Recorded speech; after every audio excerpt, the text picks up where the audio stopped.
I'm on my way to see that girl of mine. Nothing else matters in the whole world. You're in love with a Jersey girl. Oh, sha-la-la-la-la. Oh, sha-la-la-la-la. Sing sha-la-la. I'm in love with a Jersey girl. Oh, sha-la-la-la-la. Oh, sha-la-la-la-la. Sing sha-la-la-la-la.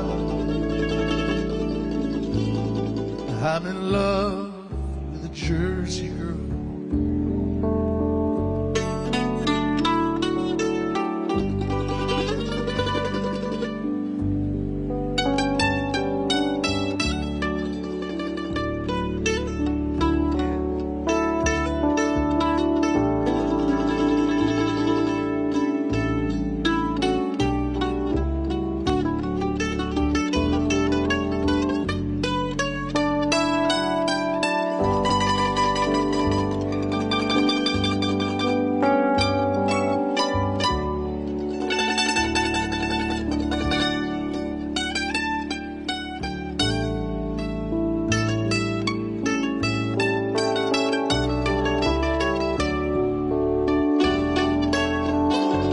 The ocean thrills me with all her charm. When I'm wrapped up in my baby's arms, my little angel gives me everything. And I know someday she'll wear my ring. So don't you bother me, 'cause I got no time. I'm on my way to see that girl of mine. Nothing else matters in the whole world. You're in love with a Jersey girl. Oh, sha-la-la-la-la. Oh, sha-la-la-la-la. Sing sha-la-la-la-la.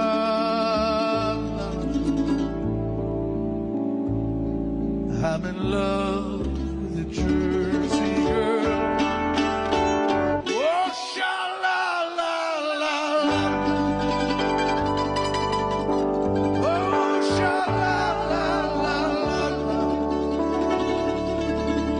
Sing sha-la-la-la-la. I'm in love with a Jersey girl. Ladies and gentlemen, thank you very much. My name's Tim Hockenberry. We're out of here. We'll come back a little bit later. Stay tuned for much, much more excitement. With a Jersey girl.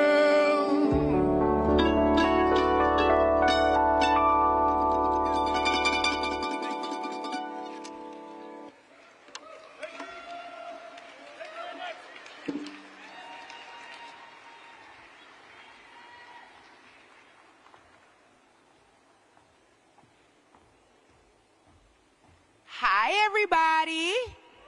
Weren't they great? Can we give it up for Tom Hockenberry and a 559 one more time?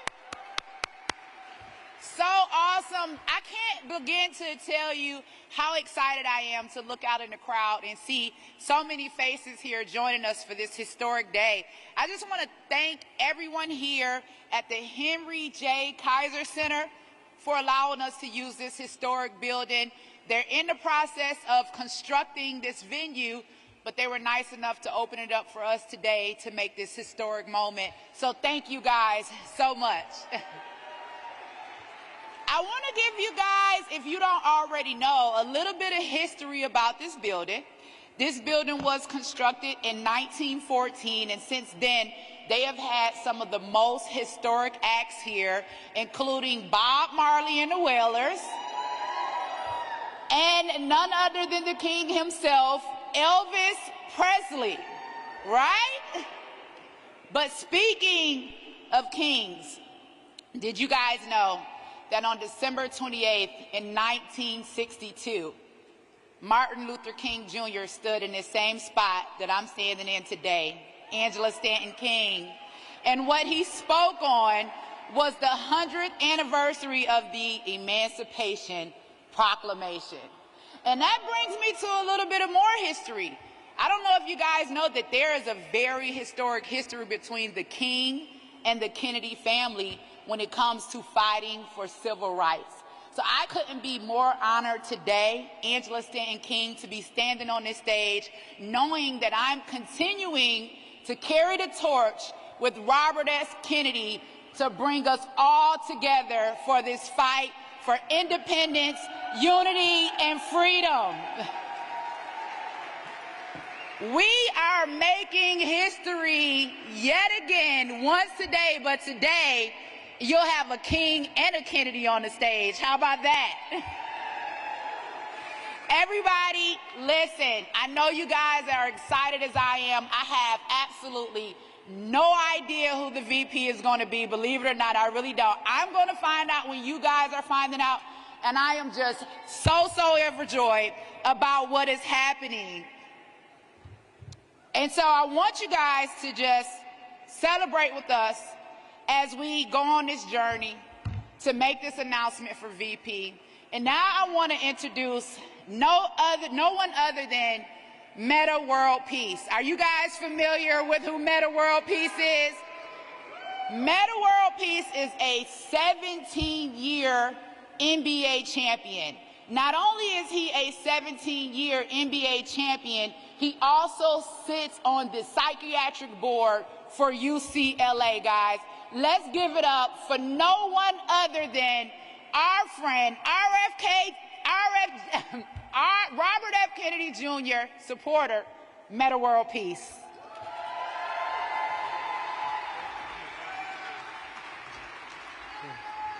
It's really, how you doing today? Make some noise for Robert F. Kennedy Jr. Make some noise. That was a whisper. Let's try it again. Make some noise for Robert F. Kennedy Jr. Well, it's such a great time. As a kid, you dream about being a star, being an athlete, maybe even being a president. Never in a million years would I have thought I'll be supporting a presidential nominee. So once again, put your hands together.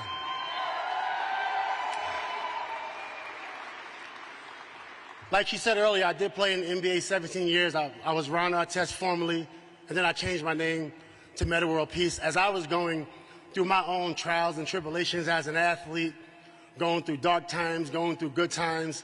And that's something where me and Robert connected. We go through things as individuals and also as a country.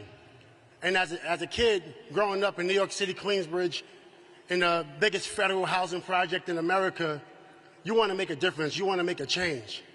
And this is an opportunity to bring people together.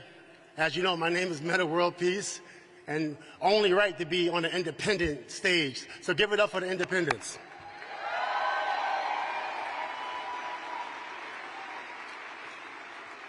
As I learned more about Robert, and obviously there's a lot of controversy out there with his opinions, but I think everybody deserves to have an opinion. I have my own opinions also. And we actually have a lot in common. You know, the wanting to see change, the struggle, the differences that we have, and how can we bring a nation together and heal people so we can move forward with social impact, education, financial literacy, and different things like that. So I'm so excited to be here on the stage as we continue to try to make a difference, not only in my communities, but even the surrounding communities, not only in New York City, but around the United States and eventually in the world. But as we know, charity starts at home, and we got to make sure we support each other here first. So give another round of applause. for the independent party. We're going to get into the RFK State of the Union video, so please enjoy. And once again, it's such an honor to be here. And let's bring a new president into America.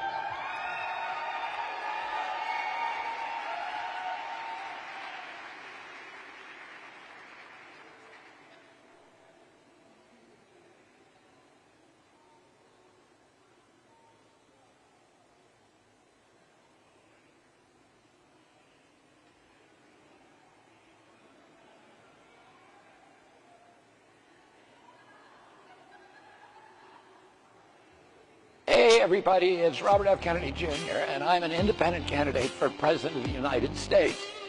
If you're under 30, you probably know my name, but you may not know much about me. My uncle John F. Kennedy was the 35th President of the United States. My father was his Attorney General and was himself a candidate for President when he was assassinated in 1968. Although I grew up around the White House, I'm definitely not a career politician. I've spent the last 40 years of my career as an environmental lawyer and advocate fighting large corporate polluters and corrupt government agencies and trying to protect America's wild places and the quality of your food, the quality of the water you drink, and the quality of the air that you breathe. My hope is that your generation and that of your children will have the same opportunities for dignity and enrichment and prosperity and good health as the communities that earlier generations of Americans gave to my generation. And right now, I'm the top choice for young voters in this country. I'm also the most feared and hated candidate in Washington, D.C. among the elites because I'm not bought and I'm not buyable by corporate interests or by the big lobbyists. As president, I'm going to end the forever wars. They bankrupted your generation and left you with $33 trillion in debt and gotten us nothing in return. I'm going to bring the money back to our communities to rebuild the American middle class. Did you know that the Pentagon has failed every single audit in history? You work hard, you pay your taxes, you play by the rules. But the government clearly is not working for you. The political elites want you to own nothing and be happy. The corrupt merger of state and corporate power has systematically stripped mined your generation of its wealth and equity and turned America from the world's exemplary democracy into a crooked corporate kleptocracy. By driving up the price of housing, they are transforming America from an ownership society to a rental society. And when they do that, Americans go from being citizens to being subjects. I'm going to end all that. I'm going to help you buy your first home with a 3% government-backed mortgage rate plan. I'm also going to bring rental prices down, which no one in Washington seems to want to talk about. And I get it. Why should you believe me? You're feeling disenfranchised, disillusioned, disenchanted with the whole political process. The folks in power have gotten your generation nowhere. They've crippled you with debt, and let's be honest, they've lied to you. My father told me when I was a little kid that people in authority lie, and our government and the mainstream media are now lying to us every day. And I say that enough is enough. And that's why I look forward to earning your vote. Put me under a microscope. Hold me to account. I'm applying for a job, and you're the recruiters. For more information, head to Kennedy24.com.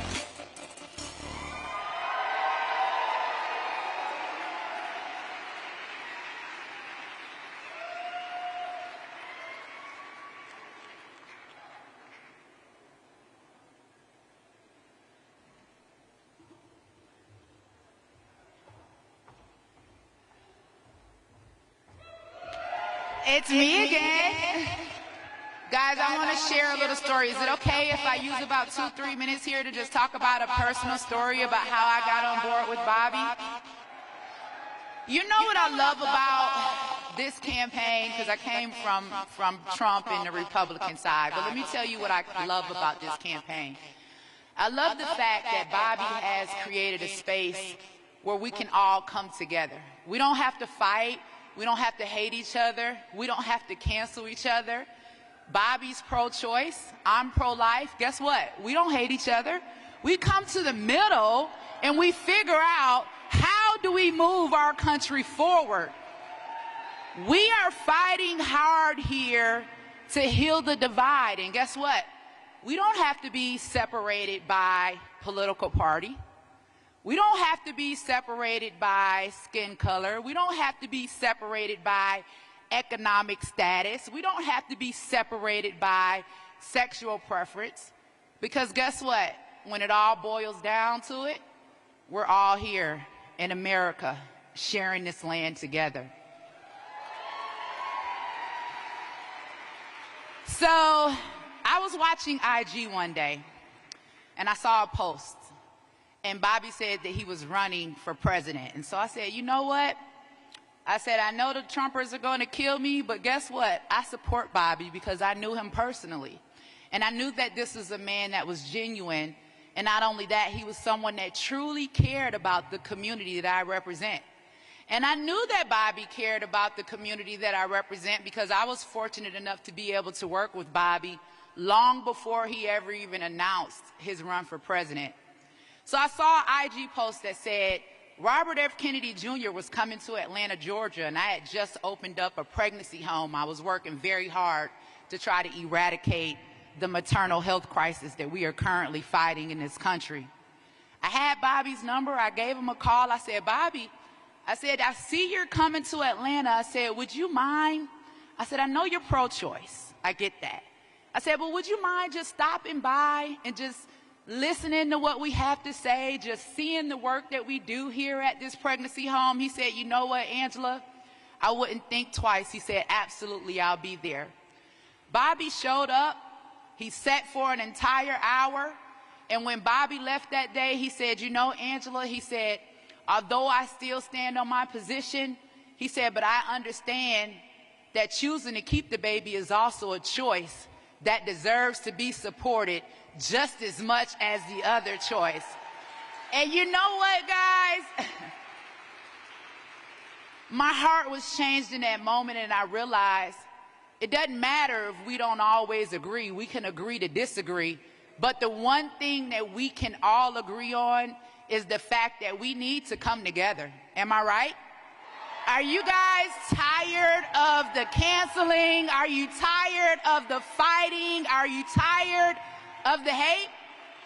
That's just one example of what we can do when we all come together and decide that we are going to push our country forward. And the good thing about standing on this stage today is that I can look out there in that crowd and I know that every single last one of you agree with me. We're tired of the BS, and we're getting ready to move this country forward. And we're going to take Robert F. Kennedy Jr. all the way to the White House, baby. So America, you better get ready. Now we also have another special guest coming up, guys. This day is going to be action-packed. I am so honored and thrilled to be able to introduce to you guys the chairwoman of the Muwekma Ohlone tribe, Charlene Nishma, and her council members. Thank you.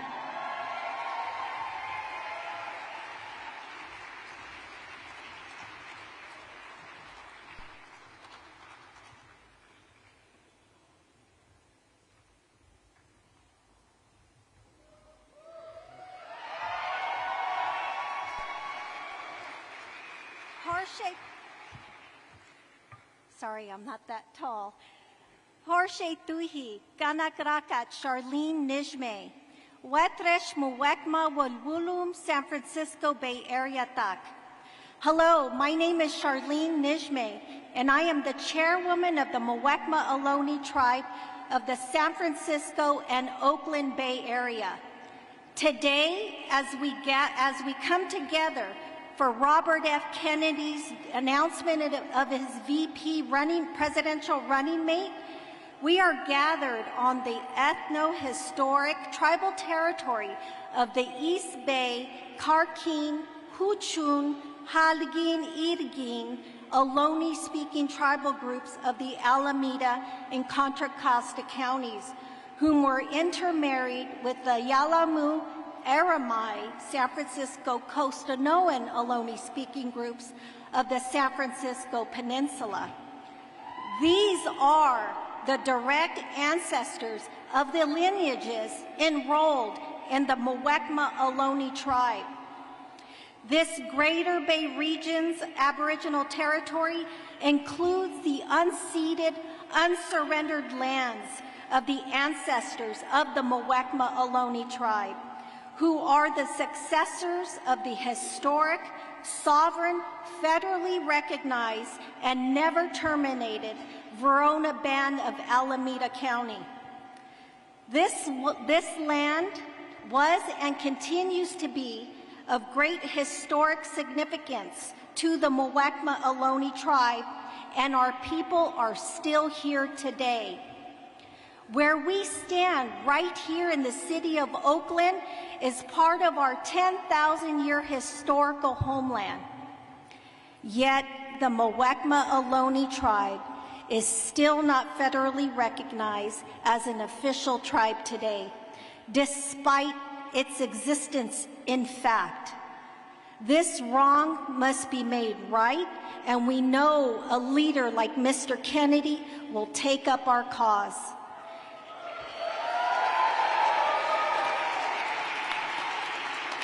It is time we stop the continued political erasure of the forgotten tribes of California and others across the country. There are 80,000 members of unrecognized tribes in California and hundreds of thousands more across the United States in places like North Carolina, Michigan, Georgia, Virginia, Louisiana, Minnesota, Oregon, Washington, Alabama, and Tennessee, who all continue to suffer from the oppression of the corrupt system that favors special interest money over social, racial, and historical justice. Our people are suffering. We need leaders with ethical and moral courage that Robert Kennedy Jr. has. In order to stand up for what is just and what is right, Robert Kennedy Jr. has protected the rights of Indigenous people for over 40 years, and we believe in him to build on that legacy. We believe that he can and will help bring prosperity to Indian country and restore the trust between the First Americans and the United States government.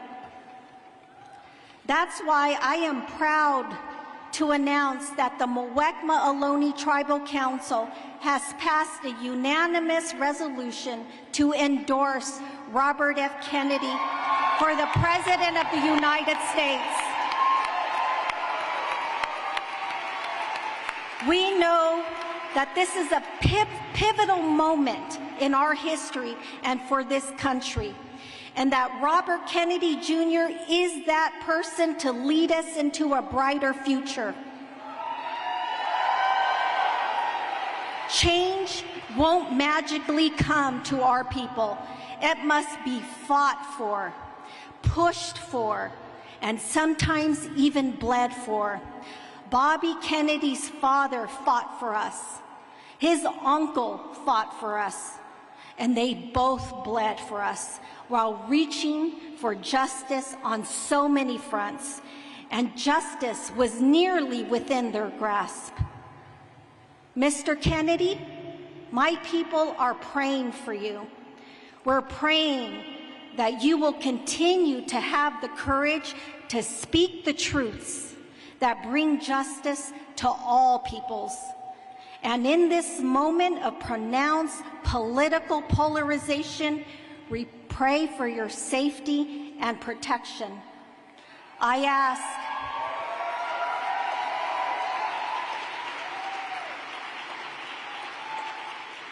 ask all my Indigenous brothers and sisters this election year Don't sit this one out. Fight for your freedom. Fight for your justice. And fight for Bobby Kennedy the way that he has always fought for us. Gish Horshe Kinan, my heart, my breath, and my spirit are with you all. Thank you so much.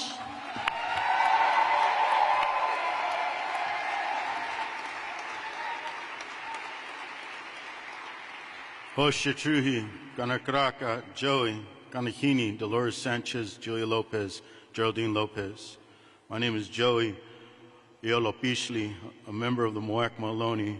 I come from the descendants of Julia Lopez, Dolores Sanchez, and Geraldine Lopez. In the physical and in the spiritual, we understand that protection is must. Our children, we protect them. Our mothers, as we're born, protect our children. I'm here to sing a song so we can put that protection on our relatives and all, and to help this fight for justice.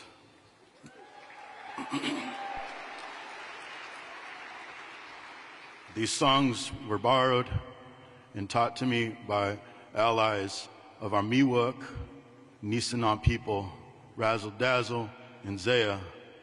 Blessings. Hosher Chuhi.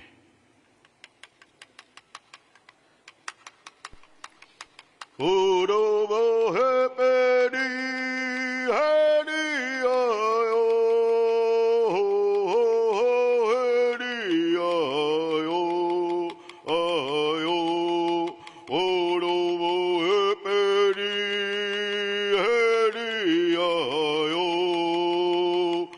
Udobo hepedi hedi ayo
California, Northern California, can I hear a oh?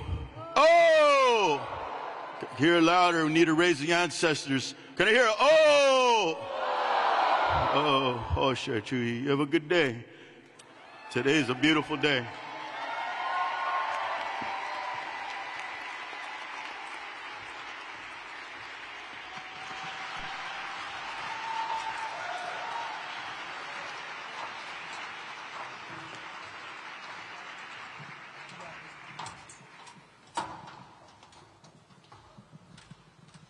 Hello, Oakland! How you all doing today?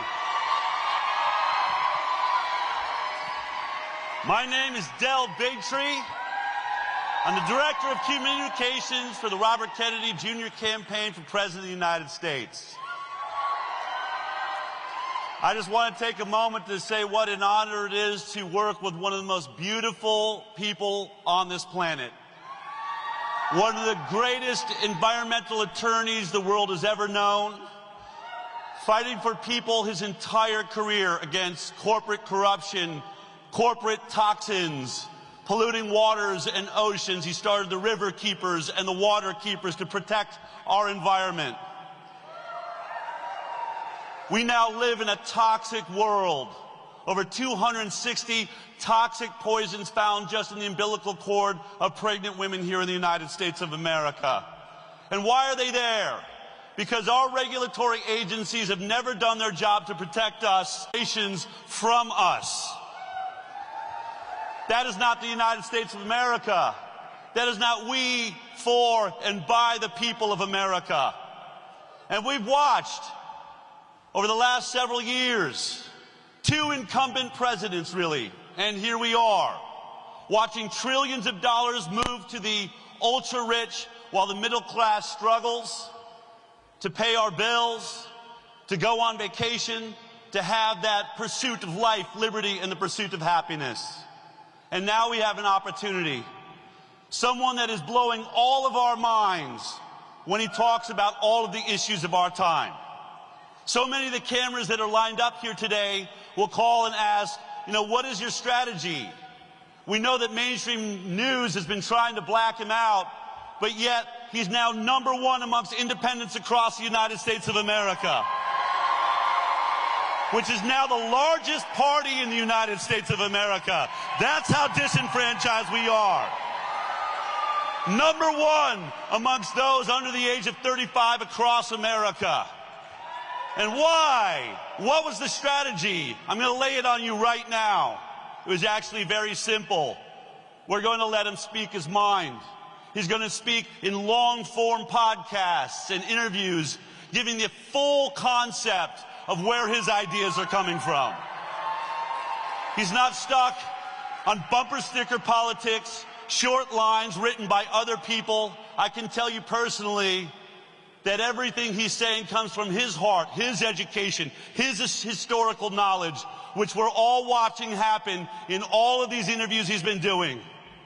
And so if you haven't been watching Robert Kennedy Jr. at Kennedy24.com, or if your family members don't know who he is yet, have them go to his YouTube channel, or Twitter, or Facebook, or TikTok, where he is changing the world as we know it.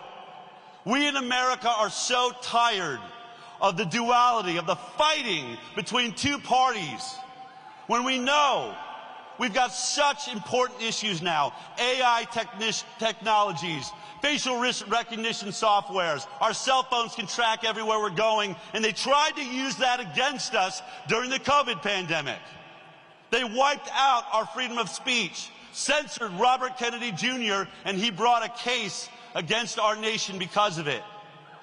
We watched doctors and scientists silenced at the critical moment. They should have been using social media for what it was, to share ideas and thoughts and experiences from the front line of that experience. And instead, we silenced them, shut them down, and stuck with the regulatory agency experts that told us that standing 6 feet apart from each other, locking down our businesses, keeping our children out of schools was how we were going to handle this. Only to find out now, in front of the Congress, when Tony Fauci says, yeah, that social distancing thing, that's 6 feet apart, that just kind of popped up. It had no basis in science. The same man that said to us, when you challenge me, you challenge the science. Never before have we seen science owned, science stuck in its path, science so incapable of going through the scientific method of letting every scientist speak out, everyone challenge the process until we come up with the real answers. That regulatory capture of our regulatory agencies, that corporate corruption that owns our government, will only stop in the hands of one man, Robert Kennedy Jr. So tell your friends, tell your families, if we're actually going to handle the issues of our time, if we're going to get out of these wars that are taking trillions of dollars from us, destroying our economy for wars that never end, if we're going to stop that, we need someone bold, someone beautiful, someone that has stood up for us from the beginning. That's Robert Kennedy Jr. I'm so honored to have you all here in Oakland. This is the next step in what's been just an incredible, miraculous journey. Robert Kennedy Jr. will be on the ballot in all 50 states, and every single one of these news agencies, every one of these news agencies that keeps doing pieces about Joe Biden and Donald Trump and Joe Biden and Donald Trump, it's so close, who's going to take it? No one talking about the elephant in the room. The guy that's polling between 24 to 26% in the battleground states, with still much of the nation saying, I didn't even know he's running yet. My news agencies are lying to me. Well, guess what? That's all about to change. Mark my words. We're going to be on the ballot. That's going to happen shortly. And every news agency that lied to their audience and said this is a two-person race, they're going to have to change their tune. And they're going to have to start talking to Robert Kennedy Jr. And let me just tell you, the last part of our strategy is simple. What we've recognized in the polls, what we've recognized as Robert Kennedy Jr. has traveled across America, is really simple. Once you've heard Robert Kennedy Jr., you can't unhear Robert Kennedy Jr. Are you ready for a miracle to happen? Are you ready for another voice in this political system? Are you tired of the two-party stranglehold on truth and freedom and liberty?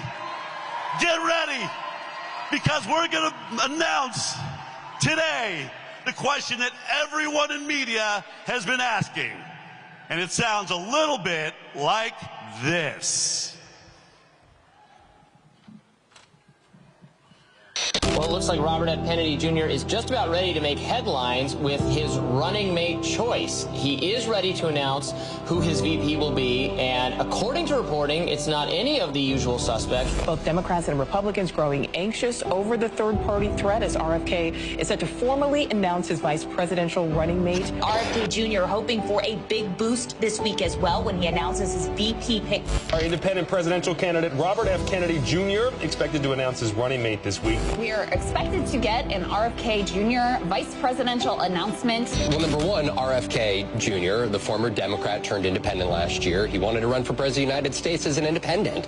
And on the ballot in a good number of states, you've got to make an announcement about who your running mate is going to be. Independent candidate for president Robert F. Kennedy Jr. says he plans to announce his vice presidential running mate here in Oakland on March 26th. Are these names just getting people's attention, or is one of them a real possibility, Marianne?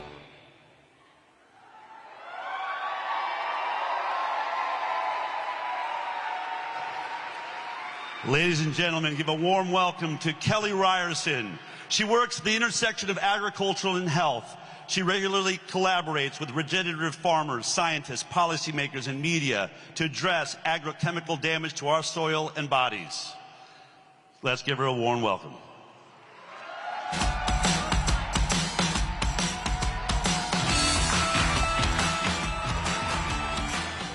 How completely amazing is it to be here today? This is a huge day that we've all been waiting for.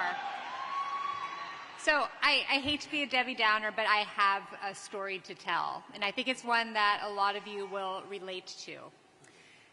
2015 was an extremely challenging year in my house. I was experiencing a wide range of symptoms, including rashes and neuropathy and some eye issues. At the same time, my son had crippling migraines and ADHD. My daughter had digestive issues that were making her so miserable. All of us were on various medications, none of which were particularly helpful, and actually in my case made things considerably worse.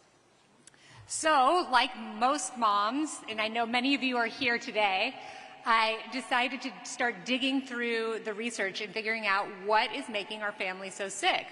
So I read an entire library of functional medicine books, and I ran some tests and found that we had severely imbalanced microbiomes, and our nutrient levels were extremely low, even though we were eating all this food. So I wondered, what on earth has changed so much in our food system that my kids and I can no longer tolerate gluten, nor have the fundamental nutrients that our cells need to function on a basic biological level? How could that possibly be? We were feeling better off the gluten, but this just didn't make sense. It's not just my family that's struggling with these issues. The United States spends over $4 trillion on health care. Most of that goes towards chronic disease. Today, 6 in 10 adults have a chronic disease. 4 out of 10 have 2 or more. 9% of men and 11% of women of childbearing years are infertile. That should be very scary. The statistics are also incredibly dim for children. 1 in 10 has ADHD. 1 in 6 has asthma. 1 in 3 has a food intolerance. 1 in 5 has eczema. 1 in 20 has seizures. And 1 in 22 in the state of California has autism. That should be horrific. That number in 1970 was 1 in 10,000, by the way. What the government, media, and universities won't discuss is that our food supply is literally covered in carcinogenic, endocrine-disrupting, microbiome-destroying pesticides. Our farmlands have become a dumping ground for toxic chemicals that our regulators either refuse to test or they do test and then they lie about what they found. The pharmaceutical giant Bayer purchased the agricultural chemical company Monsanto in 2018. Yeah. And so now a pharmaceutical company effectively owns our food supply. So I have to ask you, what incentive does Bayer possibly have to keep our population healthy? This is the same old story of the prioritization of corporate profits and bureaucratic power over our basic right to human health. It's enabled by full regulatory capture of our food and farming system, and it must stop immediately, and Bobby Kennedy's the only person who can do it.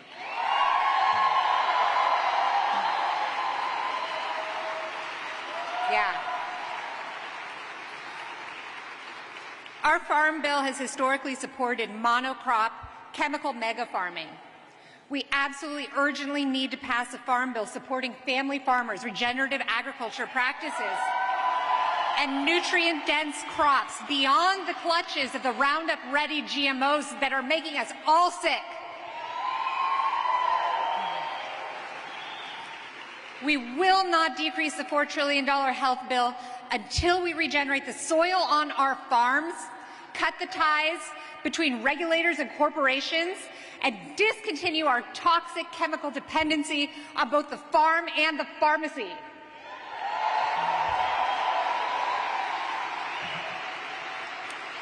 Kennedy's promise to unravel corporate capture will help end this chronic disease epidemic. We finally have a leader who shares my vision for the future. Bobby Kennedy is the only candidate who will make this life-saving transformation of our food and farming system a reality. Tell corporations, by the way, your reign over regulators is over. And deliver the basic right to health back to the hands of the United States citizens. Thank you.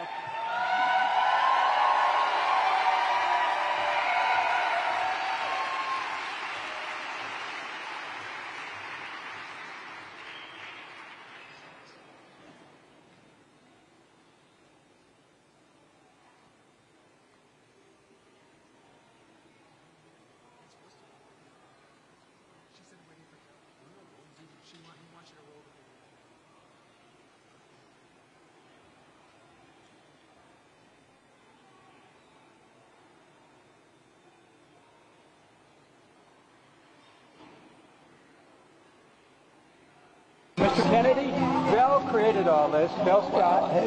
Welcome, Mr. Kennedy.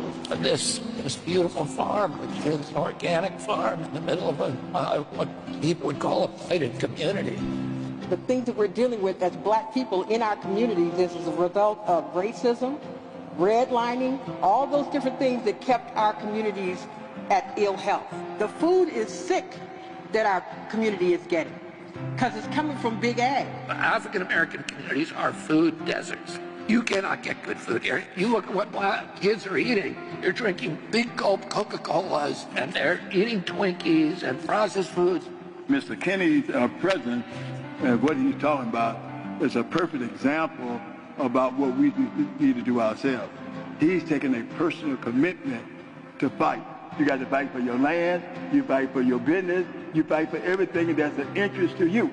We not only have to give people access to healthy food, but we need to just get rid of all the bad food. The chemical food, it's not food, it's just filler with poison in it. I'm Robert F. Kennedy Jr., and I'm running for President of the United States, and I approve this message.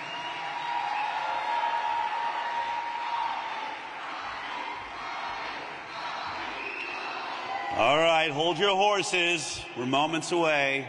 I just want to bring your attention to these screens over here. We have a QR code for everyone that is hearing impaired, whether you're live in the audience or you're out watching this live stream as it's happening. Just scan this QR code, and that will take you to the hearing impaired section so you can see everything typed out for you. The next guest is a personal hero of mine and really should be considered a hero in the world.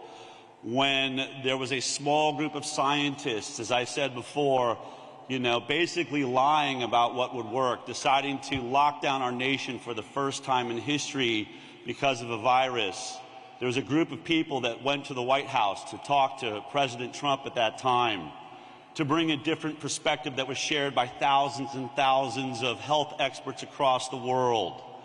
They wrote a document called the Great Barrington Declaration. A document that will stand the test of time and be heralded as the path the world should have taken. It's my honor and pleasure to introduce you to one of the authors of the Great Barrington Declaration, J. Bhattacharya.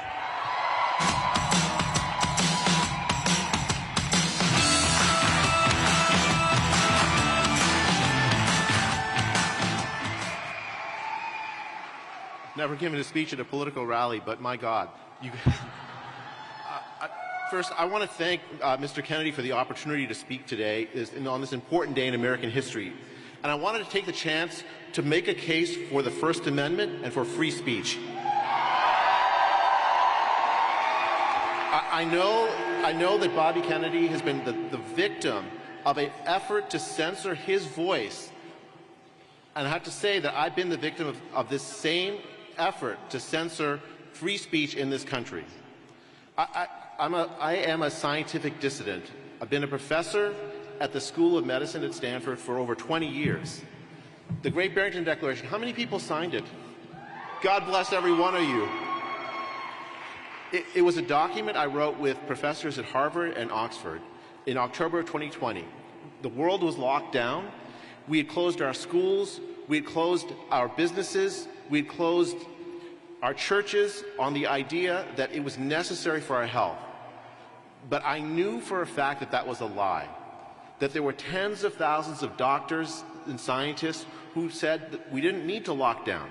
We didn't need to close our schools. We didn't need to close our businesses. We didn't need to close our churches. We proposed instead better protecting vulnerable older people. We proposed not disrupting the lives of our children. Following similar ideas, the Swedish Public Health Authority protected human life much better than Americans. In fact, they have among the very best outcomes in protecting human life during the pandemic without lockdowns, without disrupting the lives of our children. Their kids suffered no learning loss at all during the pandemic. Their elderly were protected better, and their young people lived as close to a normal life as possible. Lockdown California, my kids didn't see the inside of a classroom for a year and a half. Florida opened its schools, and they have higher life expectancy and better outcomes, economic outcomes, psychological outcomes, and health outcomes than California did locked down.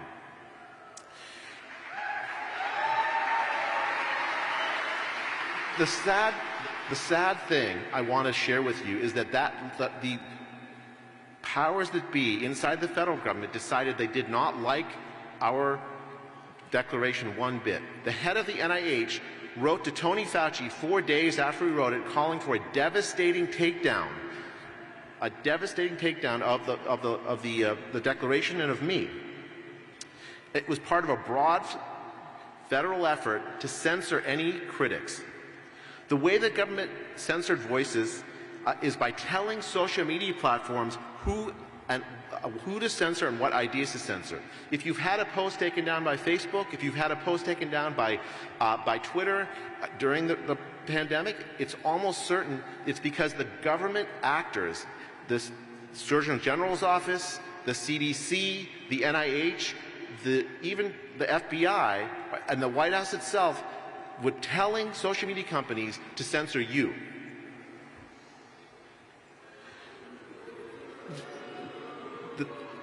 The good news is we now know what they're up to. We know how they did it and why they're doing it. And we can fight back.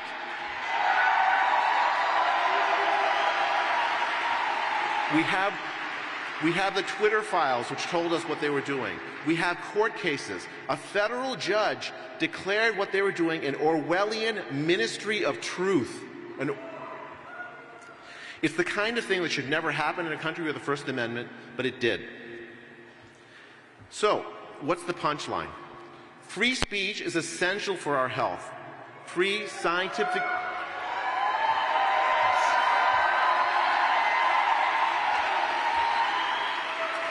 We need dissidents. We need dissident voices in public health because they're very often right. The government censored because it knew it was wrong. We need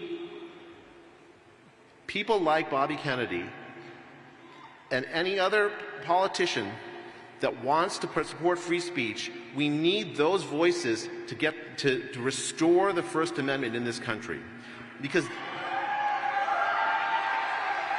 that is how we protect our health and how we protect our democracy. You know, I work in public health, and I don't believe that public health should be political. So I'm deeply uncomfortable. I want to say public health should be suitable equally for Democrats, for Republicans, for independents, everyone alike. It's something I think we can all as Americans get behind. And so I am glad to work with anybody who speaks for free speech at a time like now when they are in peril. And I'm delighted that Bobby Kennedy has lent his considerable voice to the cause. Thank you very much.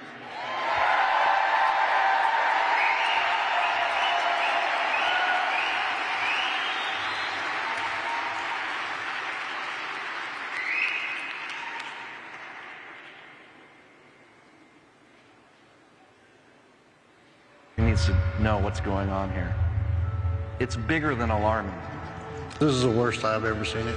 I witnessed this dystopian nightmare of this uncontrolled flow of desperate humanity crossing the border and converging here because of misbegotten policies by high leadership of the United States. When President Biden took office, he signed some executive orders that basically halted all wall construction. It put our agents at risk. It put the migrants at risk. It incentivized the profit-making for the smugglers. At the end of the day, this is a business. Billions and billions of dollars every month are earned from transporting people across into the United States. These kids are being exploited all along this track. There's nothing humane about any of this. In this room, obviously, we designed it to be as comfortable as we can possibly make it, because the reality is no child should ever have to come to this exam room. Señora y mi hija están conmigo.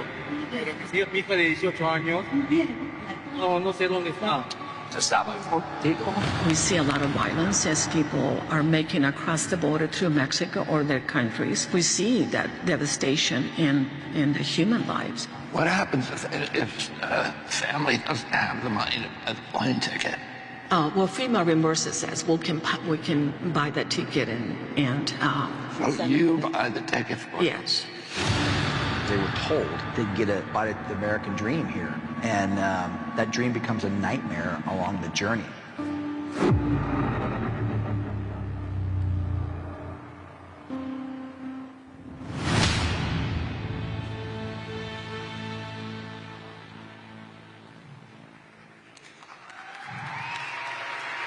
Ladies and gentlemen, please give a warm welcome to the former Chief of Border Patrol, Yuma, Arizona, Chris Clem.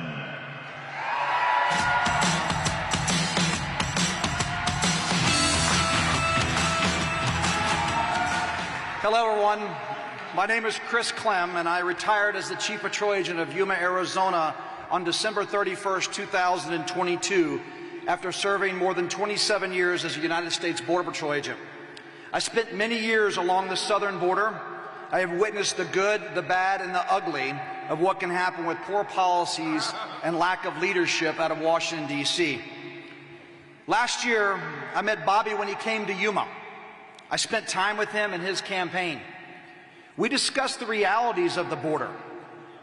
Not only did he spend time with me, but as you saw in the video, he saw firsthand hundreds of people from around the world coming into the United States illegally at all hours of the day and night, tying up the hands of our agents while the cartels profited off human exploitation. He met with the mayor, the sheriff, the county commissioner, the hospital staff, nonprofit organizations, the food bank, the domestic violence shelter, the ranchers and the farmers, everyone who has been impacted by an out-of-control border. I was amazed that someone of his position, his stature, spent 3 days listening and learning, not just checking a box in a photo op. As we spoke, he asked great questions, but most importantly, he listened. And as we talked, I shared my vision of border security.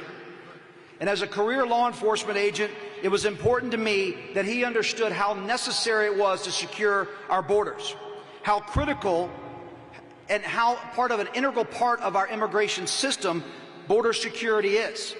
But oftentimes, border security and immigration get conflated, and that leads to further division and rhetoric.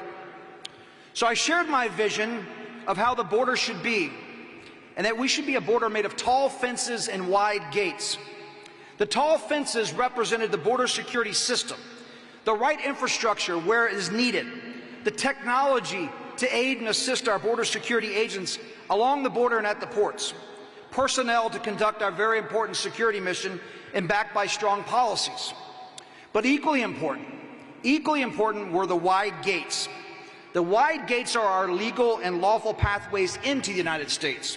Strong and effective policies to allow those to come legally more efficiently to enhance and strengthen our commerce, to allow trade and travel to flourish, clear up the enormous backlog for those who are following the rule of law, more efficient means so people can come in who want to add to our way of life. People shouldn't wait years or a lifetime to be able to come to our country for the right reasons. And if our current workforce cannot provide the means for businesses, big or small, we need a better way to recruit and attain foreign workers without bankrupting small business with over-regulated, antiquated systems. I believe Bobby sees this problem as an opportunity. He saw firsthand how important it was to secure our border. He saw the need to clean up the current immigration system.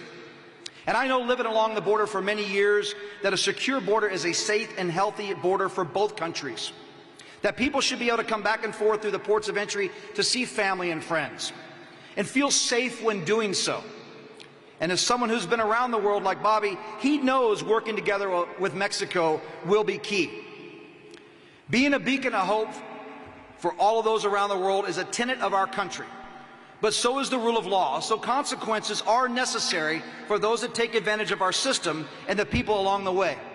And no doubt, I believe he knows transparency and accountability of our government is important to regain the trust and credibility of the American people.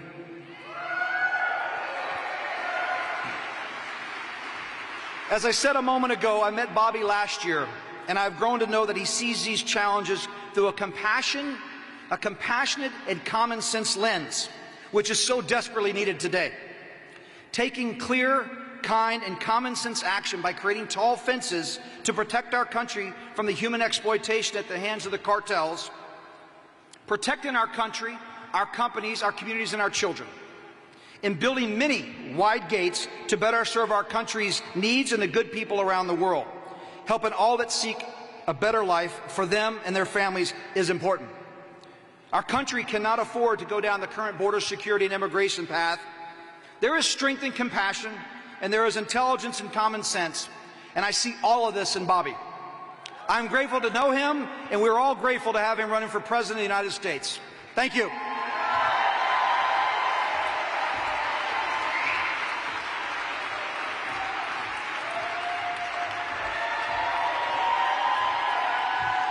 Everybody, I'm back, but I'm only here for a quick second, and it's just to introduce someone else who is so very important. We have a very important speaker coming up next. The name is Cie Means, and I love the last name because this guy means so much to us.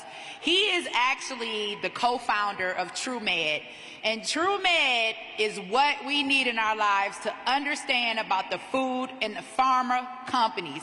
He was a consultant for food and pharma companies earlier in his year, and now he is an advocate for changing the incentives for our sick care system, which profits from more Americans being sick.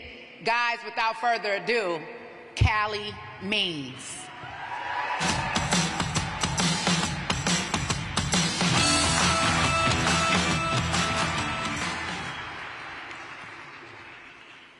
Working for the food and pharma industries early in my career, my job was to funnel money to institutions that Americans trust. We funneled money to civil rights groups. In return, the NAACP said it was imperative to keep Coca-Cola on food stamps. They actually said it was racist to take ultra-processed food and soda off of food stamps, and today soda is the #1 item purchased with that program.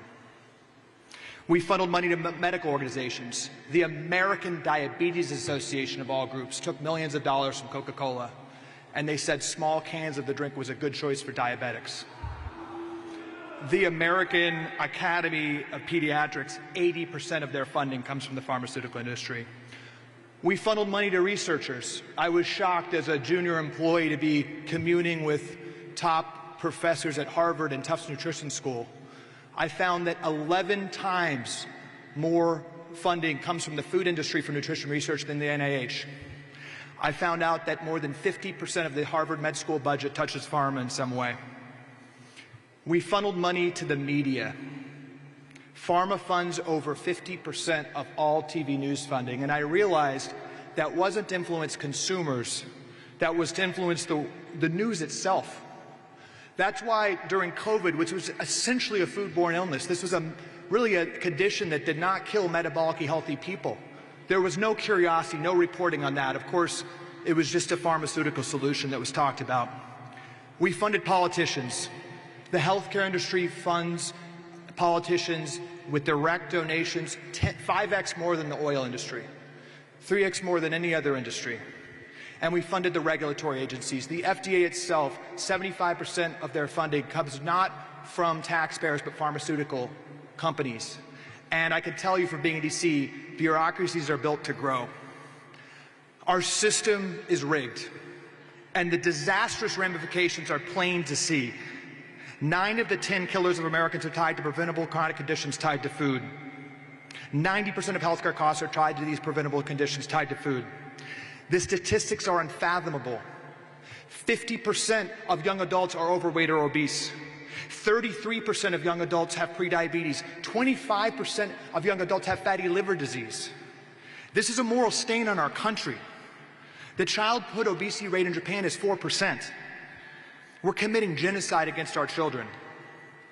Why is the healthcare system letting this happen? There's one simple reason.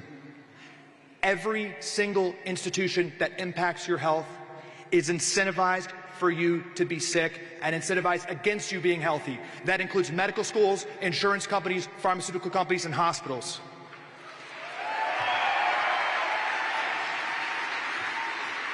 An unemotional statement of economic fact is that there has been no more profitable invention in the history of America than a sick child, than a child with chronic disease. They suffer and rack up more comorbidities and more interventions, but they don't die.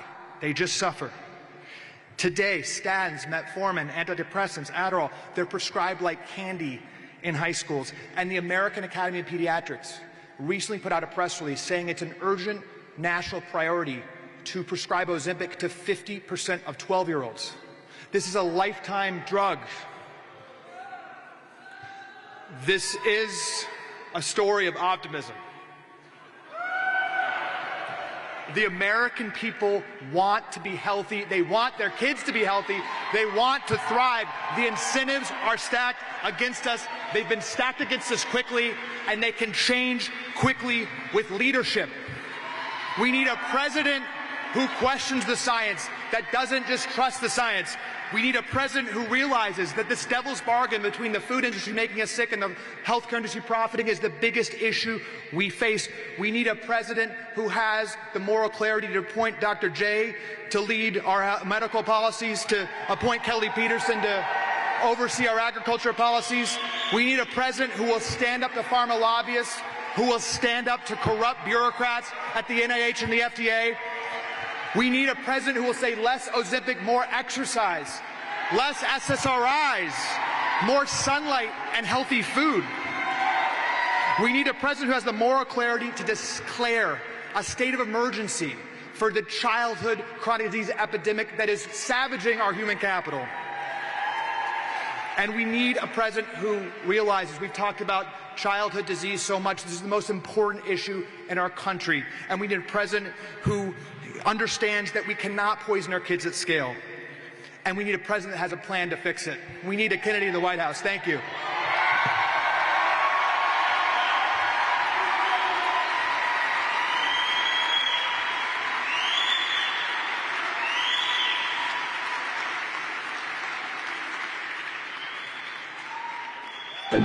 That control. I've sued NIH, CDC, EPA, FCC, FDA, all of them. I've brought many suits against the Department of Agriculture, who SDA represents and promotes the interests of big factory farms, industrial agriculture, of big companies like Monsanto, Cargill, Tyson, Purdue, and the big petroleum fertilizer companies, in other words, the oil companies, and they really, USDA operates full-time to punish and destroy the small farmer in this country and to promote the mercantile interest of these big industrial agricultural interests. Americans can see the corruption, and we all have this feeling that the system has been rigged against the American middle class. They're strip-mining the wealth from the American people and destroying the health of our children and causing this chronic disease epidemic that is the biggest blight on the American middle class in our country, and that it's being used to benefit this oligarchy, this new corporate kleptocracy.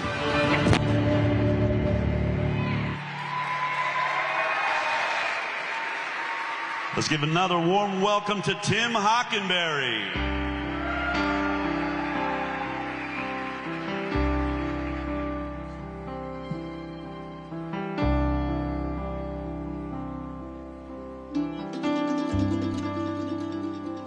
As I went walking that ribbon of highway, I saw above me the endless skyway. I saw below me the golden valley. Oh, this land was made.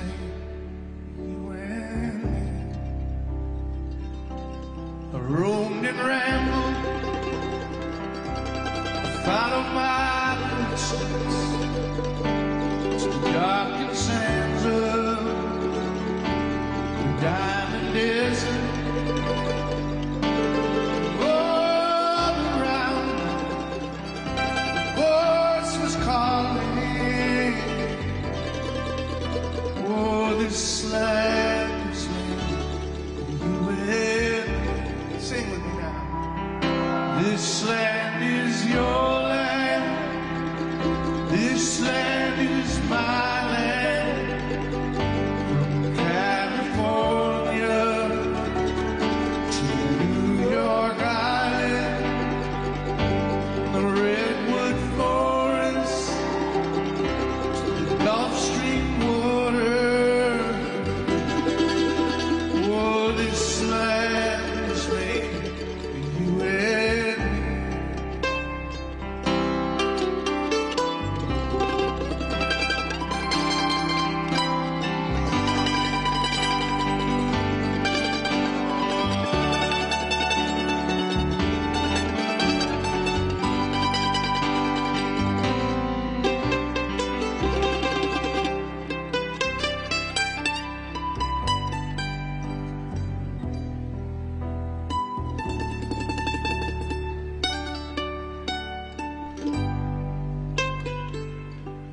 the sun came shining,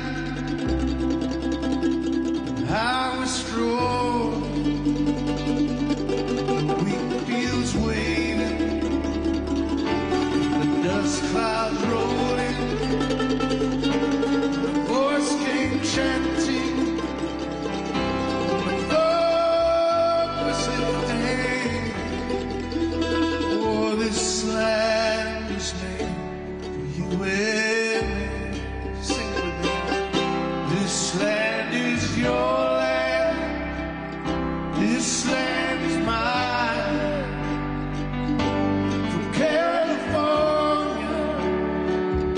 to New York Island, the redwood forest, the Gulf Stream water. Oh, this land is made for you and me. I say this land is made for you and me.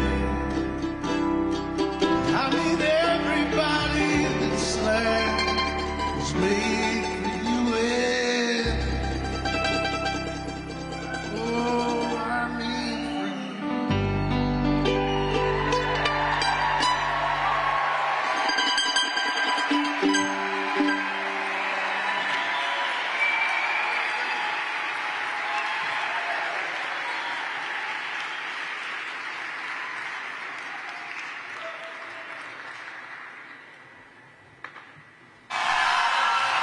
I got a lot to talk about. They shouldn't have shut me up that long, because now I'm going to really let loose on them for the next 18 months. They're going to hear a lot from me.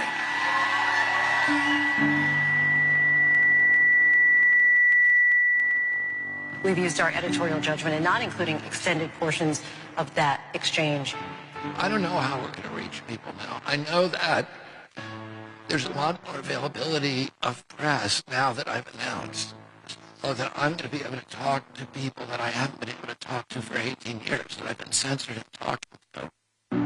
If we can't have a common consensus about what is true and what is not true, we're going to be at each other's throats.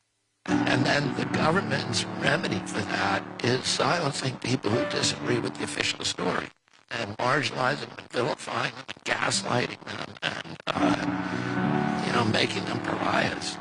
How can the Kennedy campaign today in the face of all this hostility? So far, the internet has been our friend to some extent, because it is in our hands, and it's possible for us to live stream. It's possible for us to get our own message out. Even though every other website out there seems to be hostile and intent either on censoring that message or directly attacking their agenda. Until they turn the internet off, those are the means that can be used to keep this campaign going. And if they turn the internet off, then we're going to have to rely on face-to-face communication. I look at this crowd, I see all the flags of Europe. I see people of every color. We're living in a sea of propaganda and censorship. And when I look at the media, it's all these narratives. They all want you to get to think and act in a certain way. So most people they don't have a good defense against propaganda. Between Facebook and the White House, there was an acknowledgement that they were being asked, and they were complying with censoring information that everybody knew to be true. Tapped up the cost of the Ukraine war to $113 billion. I am not going to run a mean-spirited campaign or a personal campaign against President Biden. I think everybody wants safe vaccines. Look, when the horse track is muddy, all horses have a chance to win. Well, look at where politics in our nation and our world is today. It's a muddy horse track. Bobby has a great chance of doing this. We have a poll. Kennedy Jr. has basically been nowhere, yet he's at 20%. And with an absolutely hostile media campaign. A new poll from Echelon Insights finds that Robert F. Kennedy Jr.'s favorability numbers among likely voters are the same as Vice President Kamala Harris's, and Donald Trump's at 39%, and just a few points below President Biden, who has 43%.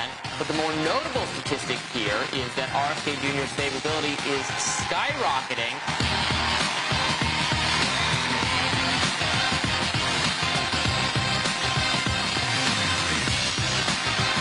I think Americans, a lot of Americans, are really interested in somebody who's telling the truth. And if I'm right about that, then, this election will have a happy ending. And if it's not, I'll still have a happy ending.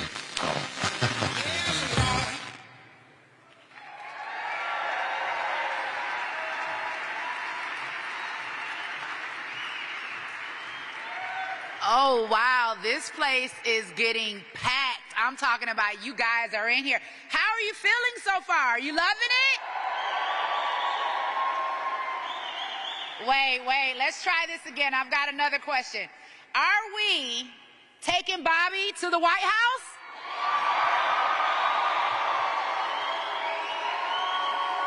America, did you hear that? Everybody, our next guest that I am bringing up is Ron Korn.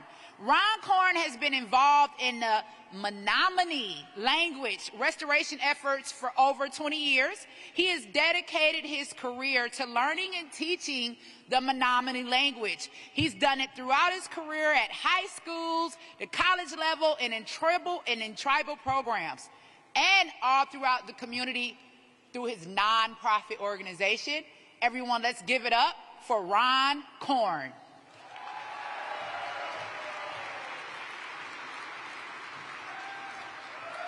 Nahau nature matnamin ewok, netanawe makanuk, mishik maoni wiok e hiosa itua. Yope yosen cotton no watch kakikitim and e sekimuka e hios. Nene ayawi and ayah mut sakwat, taminaka o matnamin e hake ne wapium. Awasan ne totam, no na niwopit te shiwinini, ne kia, kishitna te shiaki, ne matamosa maya awasesa, ne anen ni chianok, ne tatno tatno ne kut nosasa. Hello, everybody. How are we feeling today?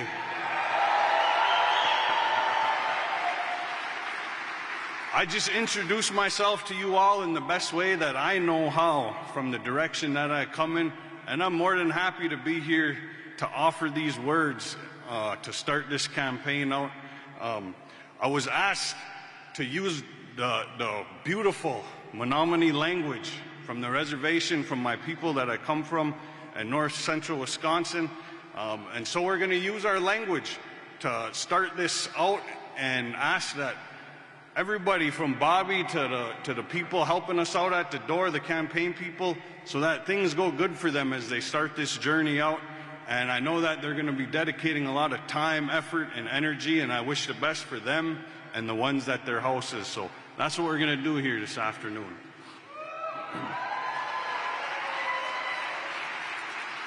Nahau, enota hayana kut kesamanato, kemasamasanoak. Koko masaminawak. Una opmini nata mokan watakun. Waiwanen kitanen maoni kako. Iowis kayesa satian e yope kayesa sekimaka. Yo mini kesekut pasa sekimaka e yos. Enota hayane kut inani. Bobby ta una up waichano kiwuk. Yotni ma mekse kako kiwa satato. Yope wapa. Almishika manakamanat. Ke ko chemane mua sta pene to ene mihikan ene ta maoni mahno sekimaka waiwanen kitanani mua ne tanoe makanuk ine. Have a beautiful day, everybody. Nice to see you.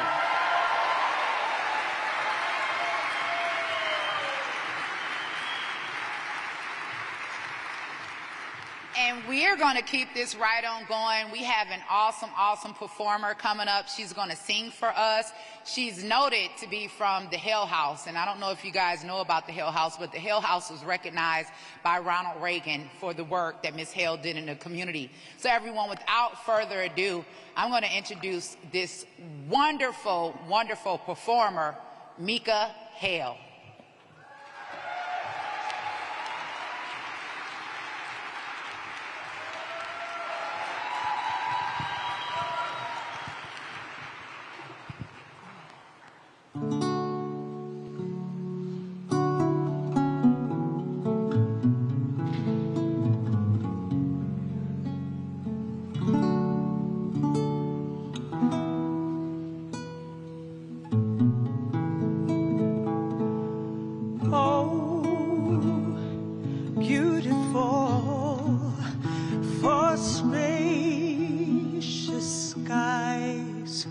for amber waves of grain, for purple mountain majesties above the fruited plain. America, America, God shed his grace on thee and crown thy good with brotherhood from sea to shining sea.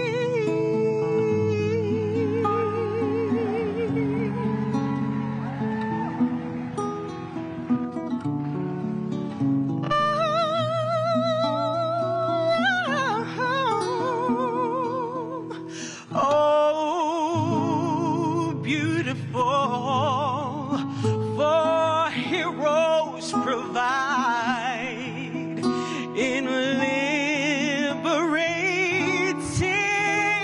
strife. Oh, more than self, their country loves, and mercy more than life.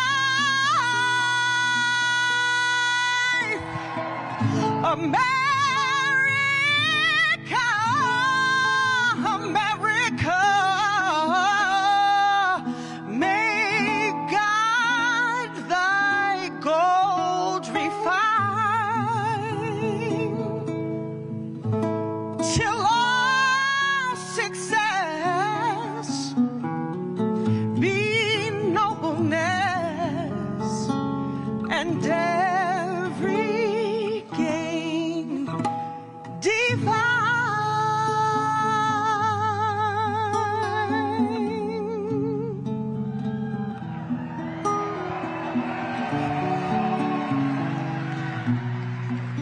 Every gain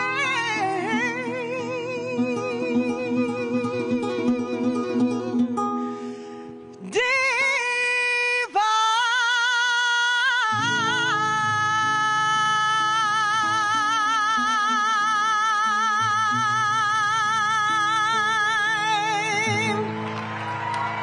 God bless America!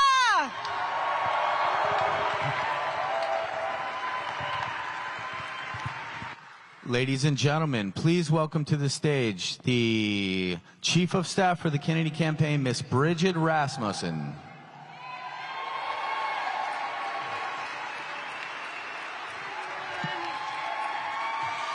Hello, everyone. Thank you so much for being here today. I just wanted to come up and say a few words about the We the People party here in California. Who's heard of We the People? Woo! Awesome. Amazing. So as an independent candidate, Bobby does not automatically appear on the ballot here in California. So we formed a party called We the People in order to get him ballot access here in California, which also happens to be my home state. I'm actually from San Francisco, so just across the bridge. So we've got dozens of volunteers here. They all have green badges, and they can all walk you through the steps in just a couple minutes to register for We the People. And that's how we're going to get Bobby on the ballot in California and eventually get him in the White House. So, yep. Thank you so much again for being here and being a part of this historical day.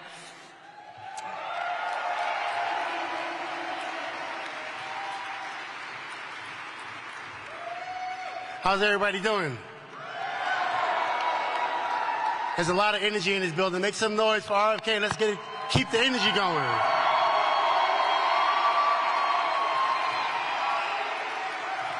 Well, we're going to do something collaborative to make sure we continue to show our support. So I want everybody to pull out their phones, right now, or in 3 seconds, and I want you to text FUTURE to 20241. Remember, text FUTURE to 20241. And is everybody ready to declare their independence? Is everybody ready to declare their independence? Everybody watching in this audience, once again, text FUTURE to 20241, and we're going to see you soon.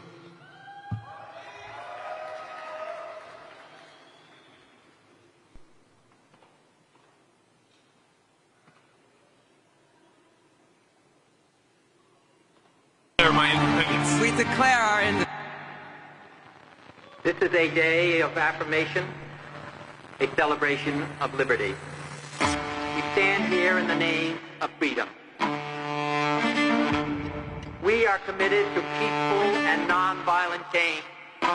We must recognize the full human equality of all of our people, not just to those of a particular religion, not just to those of a particular race, not just to the wealthy, but to all of the people. We must do it for the single and fundamental reason that it is the right thing to do.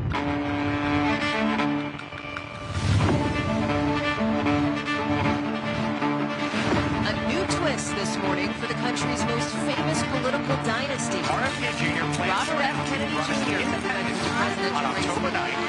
That is time to heal a divided nation and return the power to the people. Robert Kennedy Jr.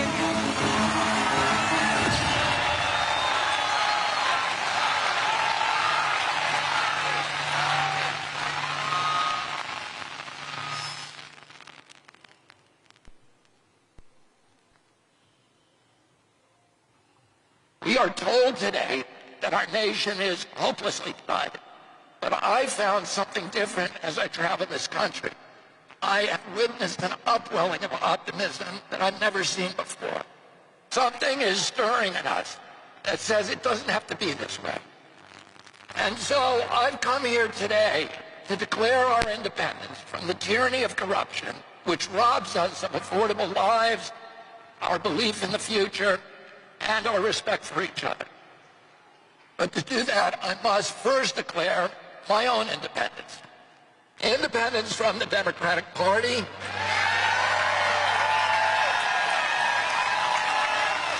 and from all other political parties. I haven't made this decision lightly. It's very painful for me to let go of the party of my uncles, my father, my grandfather, and both of my great-grandfathers.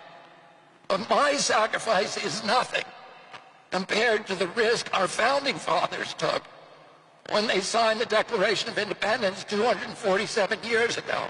They knew that if their revolution failed, every last one of them would be hanged.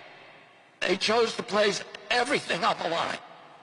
When John Adams put his pen down after adding his signature to the Declaration, he turned to those present and he said to them, sink or swim, live or die, survive or perish.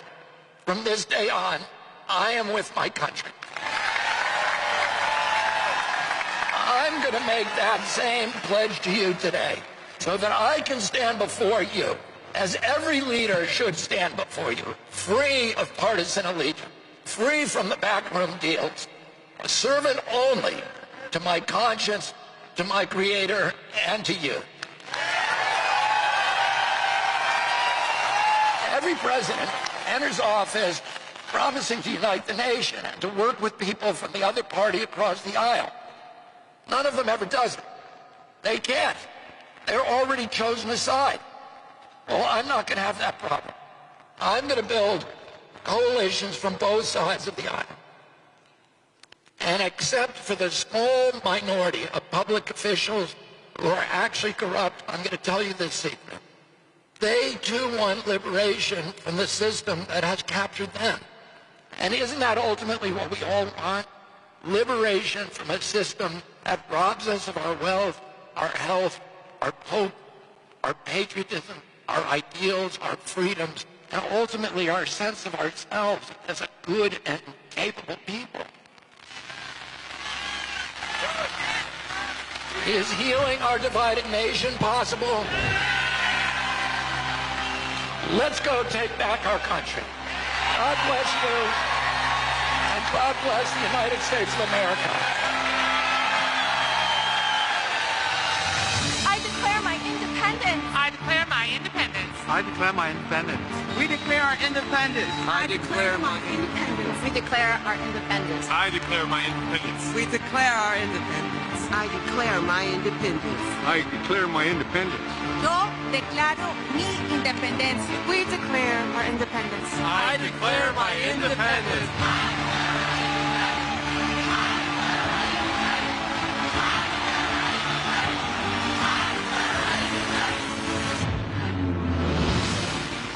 Few men are willing to brave the disapproval of their fellows, the censure of their colleagues, the wrath of their society. Moral courage is a rarer commodity than bravery in battle or great intelligence. It is the one essential, vital quality for those who seek to change the world. I'm Robert F. Kennedy Jr., and I approve this message.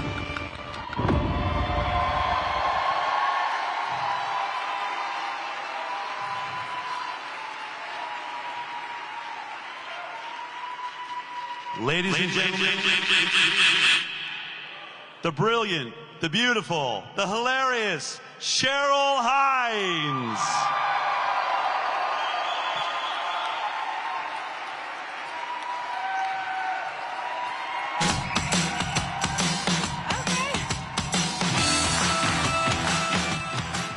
Hi, everybody. Thank you for being here today. Oh my gosh. I am so excited that you're here to help us celebrate another milestone on Bobby's campaign to the presidency. Yes. And I just want to take a moment to say, as we move through our day, let's think about the people in Baltimore who are experiencing their tragedy, and we want to keep them in our thoughts, in our hearts, and our prayers today. Yeah.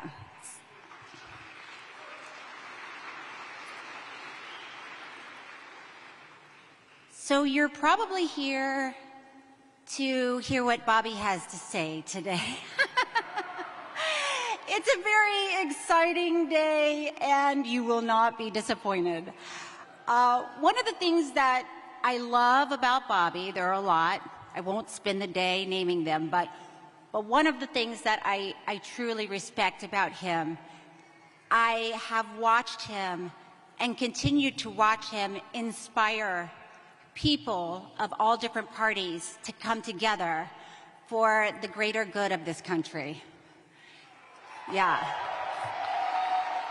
So when you look around you, you're probably going to see Republicans, Democrats, Independents, all gathered together to see what we have in common and how we can work together.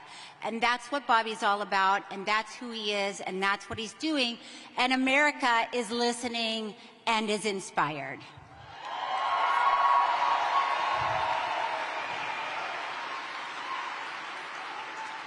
All right, I think we should just do it. Are you ready to hear from Bobby? Are you at all interested to hear from the new VP pick? Okay, well, let's make a lot of noise. I want to really hear how enthusiastic you are about this. Please, ladies and gentlemen, put your hands together for my love for the next president of the United States, Robert F. Kennedy Jr.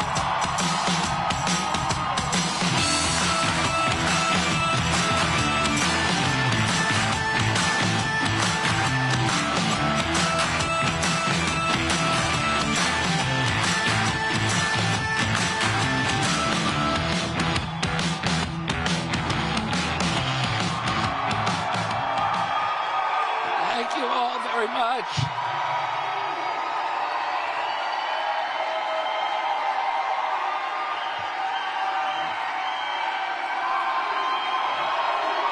Thank you all very much.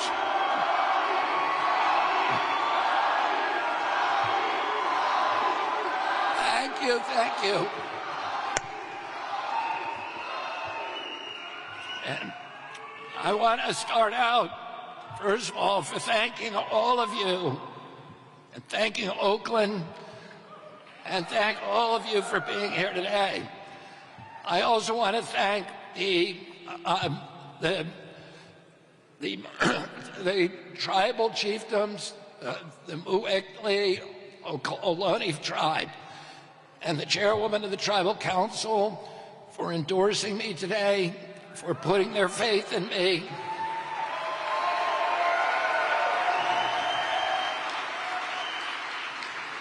And they know, the Mu'ekma Ohlone tribe. Oh, and they know very much that this struggle for indigenous rights has consumed a lot of my life, my personal and my professional life, and that this work is going to continue when we're in the White House.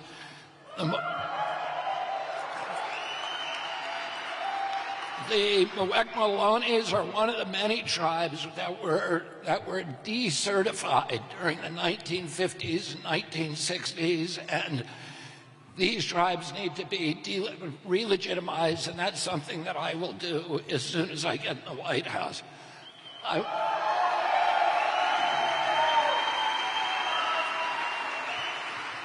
want to say something about Oakland. My father spent a lot of time doing hearings in Oakland on the poverty issues for the Poverty Committee in 1967 when he was United States Senator, and then he came back here in 1968 on the presidential campaign. And during that presidential run, he made an unscheduled visit to Oakland's Taylor Memorial Church. And he went there with Willie Brown, who, as you know, later became mayor of San Francisco, but at that time he was an assemblyman. And he came to meet with a lot of local activists here in Oakland at a very, very violent and turbulent time. He met with the NAACP and the Black Panther Party. And it was a very rancorous meeting. He was advised by the local police chief not to go. He attended with two of his companions, John Glenn, the astronaut, one of his best friends, Rayford Johnson, who had been the decathlon champion in 1960 and was one of my father's closest friends. And the meeting was so rancorous and vitriolic that at one point, Rayford and John Glenn advised my father to leave. People were insulting him. People were threatening him. And my dad refused, and he said, this is between me and them. I need to hear them out. I need to hear what they're going to say. And he waited. He stayed throughout that meeting, and the next day, all of the people who were at that meeting signed up to join his campaign. And the Black Panther Party provided his security detail here in Oakland and continued to provide security for him later on in the campaign in his convoys. And there was a lesson that I just wanted to share with you because it's a lesson all of us need to learn at this point in our history. And we need to start listening to each other, even when it's difficult.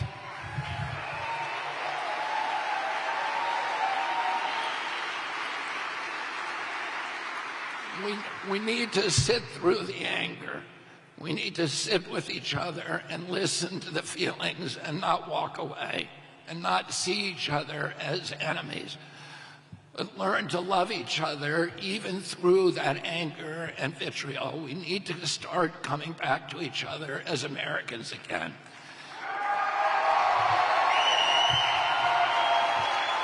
Now,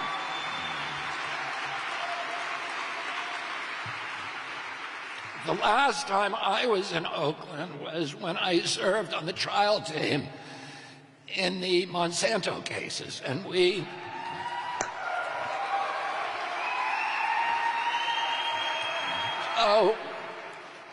we tried 2 of the 3 cases in this city. We won $289 million in the first, and then the third one, which we tried here, we asked the jury for $1 billion, and an Oakland jury gave us $2.2 billion.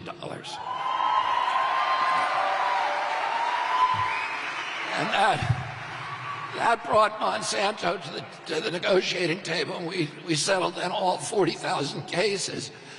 But I lived here for several months during that trial, and I got to really love the city.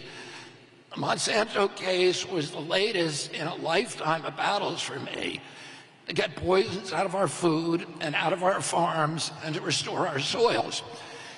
That effort has consumed a lot of my life, and I wanted a vice president who shared my passion for wholesome, healthy foods, chemical-free, for regenerative agriculture, for good soils,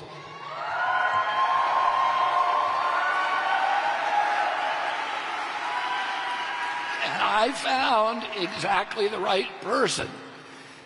And among other things, she has used over the past several years cutting-edge technology, including AI, to calculate the catastrophic health consequences of toxins in our soil, our air, our water, and our food. Technology has been a lifelong passion for my future vice president. This is important because I also wanted a vice president who shares my indignation about the participation of big tech as a partner in the censorship and the surveillance and the information warfare that our government is currently waging against the American people.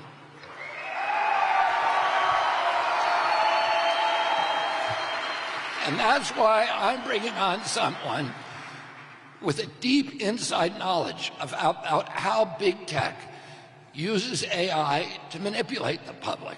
I want a partner with strong ideas about how to reverse those dire threats to democracy and to our freedoms. I managed to find a technologist at the forefront of AI. She has spent the last decade relying on neural networks, artificial intelligence, and cutting-edge science to identify abuses in our government. She understands that the health of every American is a national security issue and a national security risk. Her work has proven time and again that health drives our economy, that it is the foundation of our mental health, our national happiness, our ability to lead the world in innovation, in prosperity, and in peace. I also wanted someone who was an athlete, who could help me inspire Americans to heal, to get them back in shape.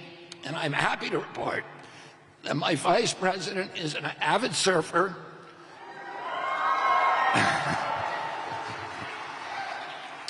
who attended school on a softball scholarship. I wanted right here in Oakland. I wanted someone who was battle-tested, able to withstand criticism and the controversy and all the defamations and slanders and perjuries that are thrown against anyone who embarks on a presidential campaign. I wanted an advocate who has seen corruption of our regulatory agencies firsthand, who shares my indignation about the way it allows regulated industries to commoditize our food, our wildlife, and our children. I wanted someone who would honor the traditions of our nation as a nation of immigrants, but who also understands that to be a nation, we need secure borders. I wanted a partner who was a gifted administrator, but also possesses the gift of curiosity, an open, inquiring mind, and the confidence to change even her strongest opinions in the face of contrary evidence. I wanted someone with a spiritual dimension and compassion and idealism, and above all, a deep love for the United States of America.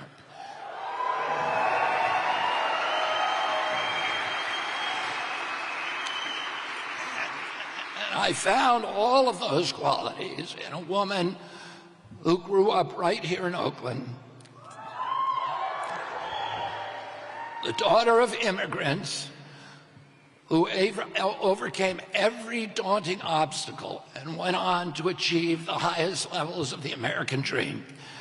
So that is why I'm so proud to introduce to you the next Vice President of the United States, my fellow lawyer, a brilliant scientist, technologist, a fierce warrior mom, Nicole Shanahan.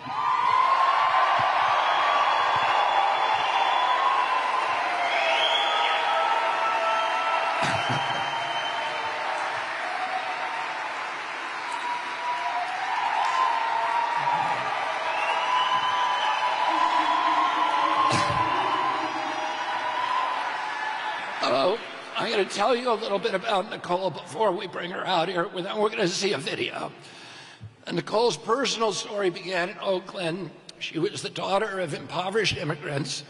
She grew up on food stamps and welfare in this city, beset by many, many other unique challenges, all of which she overcame. Her very, very American journey took her to a career as a patent attorney and as a Silicon Valley tech entrepreneur and as a Stanford University fellow. Like many of us, Nicole assumed our government was working for our people, that our defense and intelligence agencies wanted peace, that public health agencies wanted us to be healthy, that the USDA supported wholesome foods and family farms, that the EPA would stand up for clean air and clean water, that the Fed wanted prosperous America, that the Democratic Party was on the side of the middle class, the working poor, and Main Street small businesses, that scientists were incorruptible, and that the science was a search for, an exalted search for the truth, and that the President of the United States could always be counted on to defend free speech. I, too, used to believe those things. Do you remember those days?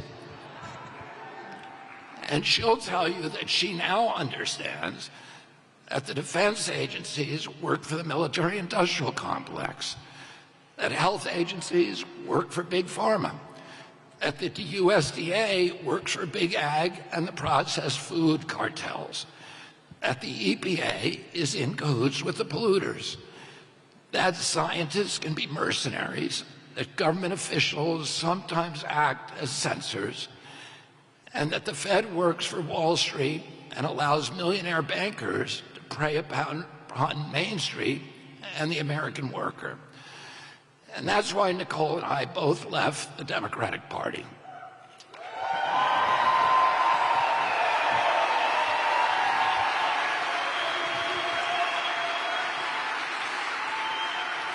Our values didn't change, but the Democratic Party did. The things that we love are still the same. We love our families, our children, and our faith. We love clean air and clean water and productive soils and good food. We love the wilderness and our Purple Mountains majesty. And above all, we love our country.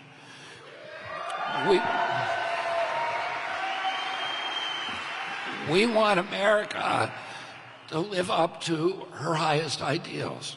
We want her to be an exemplary nation again, a global leader in freedom, opportunity, and responsible government. We want America to be a peacemaker, a moral authority. We want our children to grow up, as I did, in a country for which they feel love and pride. We want them to feel safe and to have every opportunity for dignity, prosperity, and community. We want them to have confidence in their futures. We want them to have the best education. We want America to be friendly to farmers and entrepreneurs. We want America to honor its veterans and its teachers. We want scientists to stand up for science and for truth. And we want our government to defend our right to free speech.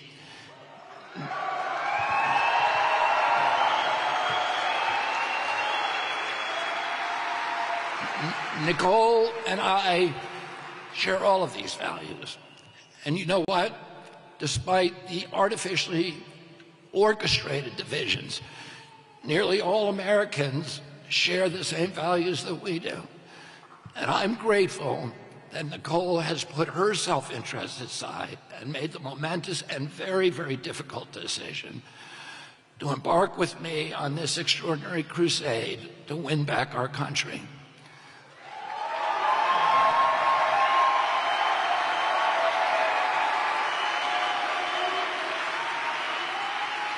And I was most importantly looking for a partner who is a young person. And Nicole is only 38 years old.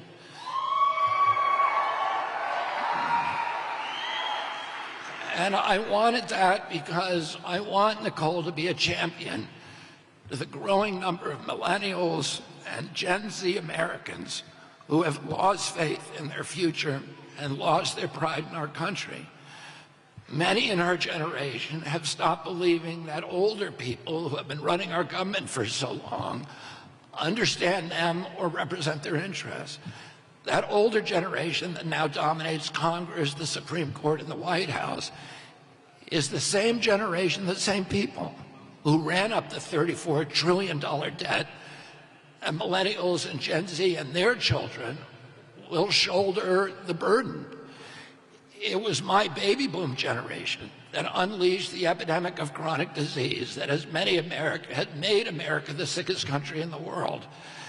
The only response to this calamity by government officials today is to gaslight us into pretending that it's all normal, that it's not really happening.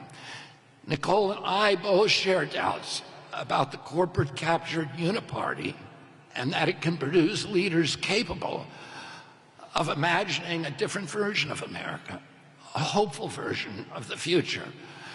We both have doubts that either the Democratic or Republican Party nominees are capable of dealing with the complexities and fulfilling the great promise of a technology-driven economy. In the right hands, technology can be America's salvation. It can give us the path out of debt chaos, out of environmental ruin, out of the chronic disease epidemic. But we both fear that in the wrong hands, technology can turn its power against humanity. We don't think that either President Trump or President Biden understands the promise or the peril of technology sufficiently to direct its trajectory toward freedom and healing and prosperity.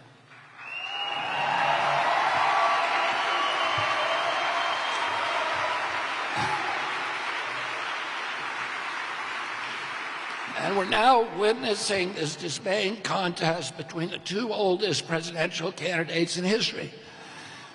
Those two men, during their terms as president, both worked to close our Main Street businesses for a year, 3.3 million businesses, with no due process, no scientific citation, no public hearings, no environmental impact statement. They just told us to shut them down. Those policies that both of them engineered transferred $4 trillion from the middle class to this new oligarchy of billionaires. They created 500 new billionaires in 500 days, a billionaire a day. Today, together, they ran up a greater debt than all previous presidents combined since George Washington. Two men with a single term in office each. Now, they don't want us talking about those things. They want us instead to hate each other, to fear the other guy. But to young Americans, they look like two sides of the same coin. If we vote for either of them again, we can expect, and we will deserve, more of the same. The annihilation of our middle class, the further impoverishment of working poor, more chronic disease, more epidemics, more environmental destruction, more debt, more war, and fewer constitutional rights. I've asked Nicole to use the platform of the vice presidency to speak for all, not just young people, but all the invisible, voiceless Americans who feel let down by our government. As your vice president, Nicole will represent working poor who feel forgotten, who sink every day deeper into debt. She's going to fight for all those Americans who know what it's like to skip meals to pay for gasoline, and who watch food prices spike ever higher and wonder how in the world they're going to make it through the grocery store checkout line. I want her to stand up for the children who are receiving substandard educations, and for the veterans who are feeding their families in soup kitchens, and for the 1.1 million American children whose parents served in Afghanistan and Iraq, and who silently struggle with PTSD and with traumatic brain injury. I want her to represent the mothers who struggle to protect their children from bad chemicals, bad pharmaceuticals, and bad food.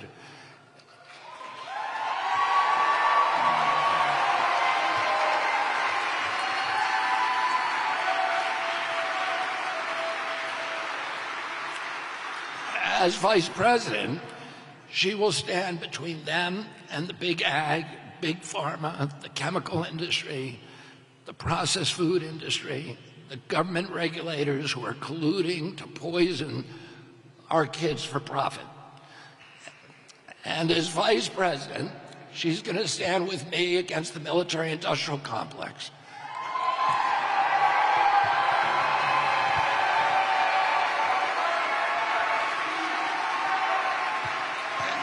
And the neocon interventionists and all of their forever wars. In 1932, Franklin Roosevelt appointed my grandfather, Joseph Kennedy, to run his brand new Securities and Exchange Commission. My grandfather had been a stock manipulator on Wall Street, and FDR wanted a chairman who understood the stock market inside and out as the only person who could reform it. In a similar vein, Nicole will stand up to Silicon Valley, which she knows inside and out.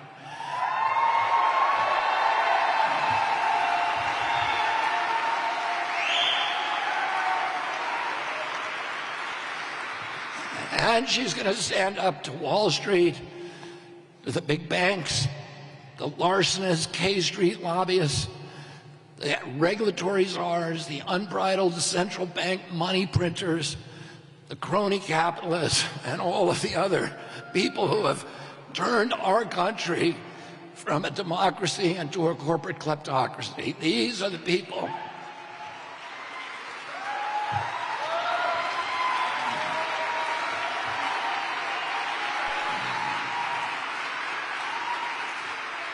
Their cupidity drives our corrupt campaign finance system, which is nothing more than a system of legalized bribery.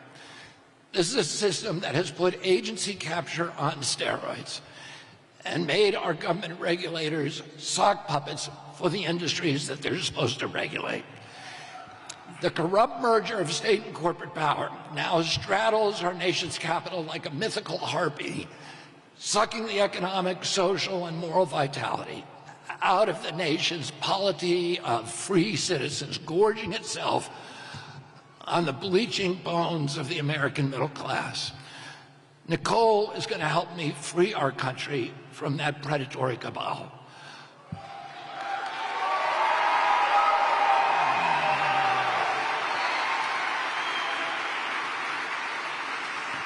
Our independent run for the presidency is finally going to bring down the Democratic and Republican duopoly.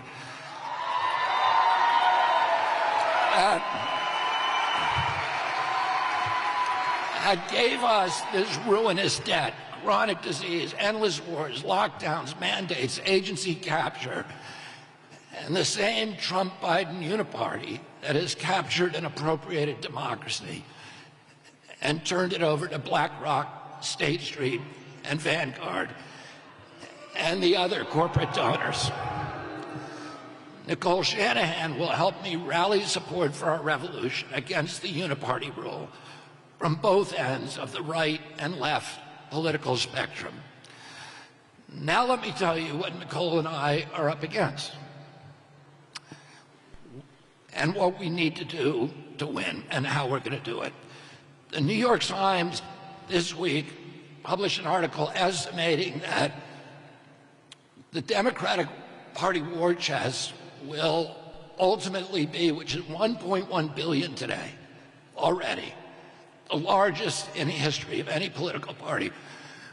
Within a few months, it's going to be $3 billion. And the Democratic Party is not going to use that war chest to amplify President Biden's voice.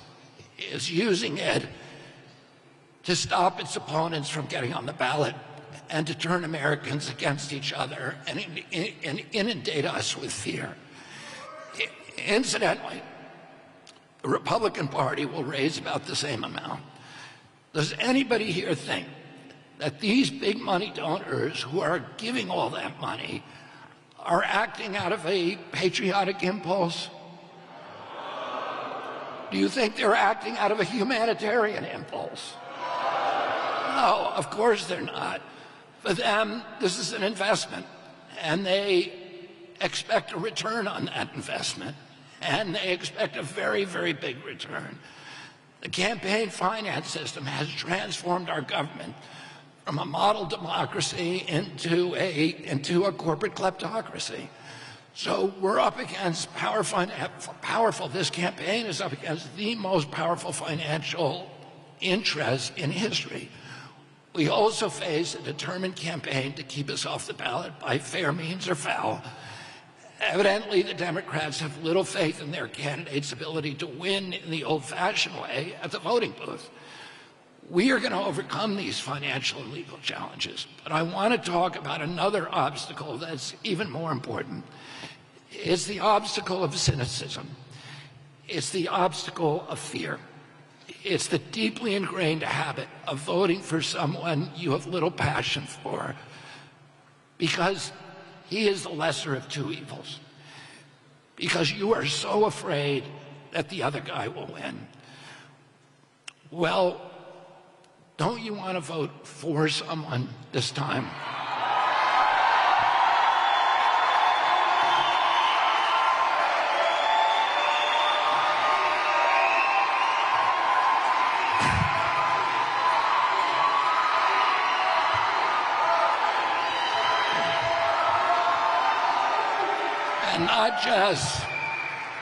Not just against someone. Don't you want to vote for a candidate and a country that you can be proud of?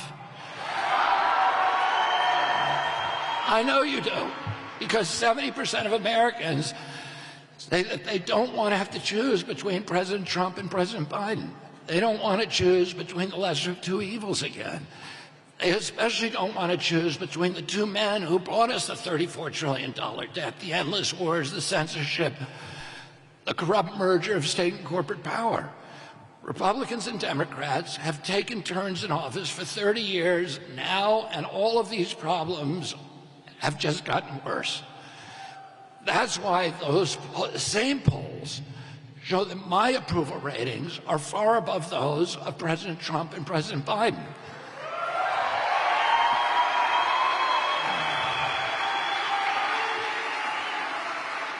Now, both the Democrats and Republicans are looking at those poll results, and they're devising ways to keep me off the ballot.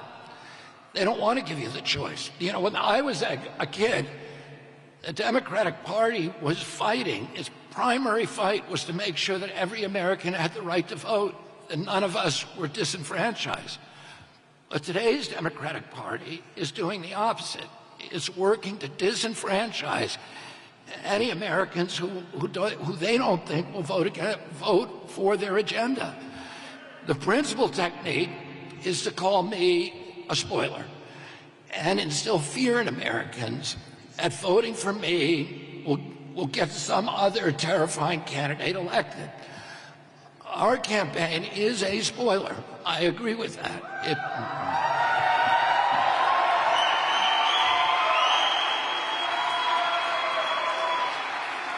It's a spoiler for President Biden and for President Trump.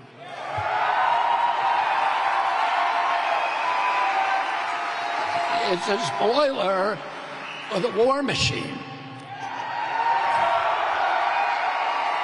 It's a spoiler for Wall Street and big ag and big tech and big telecom and big pharma and the corporate-owned media and all the corrupt politicians and corporations.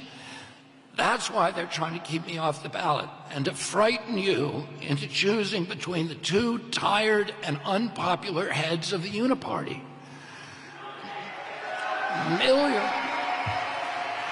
Millions of Americans are not going to vote at all if they're not given another choice. They're simply withdrawing from American democracy. Well, Nicole and I are going to give those millions another choice.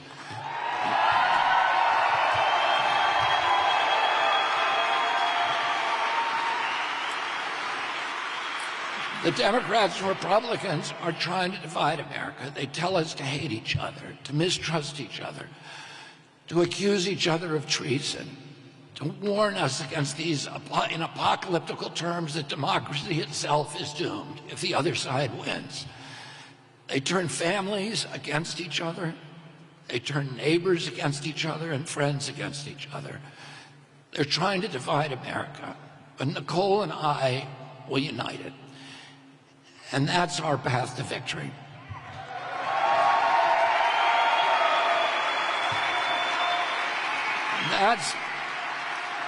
That's how we're going to win.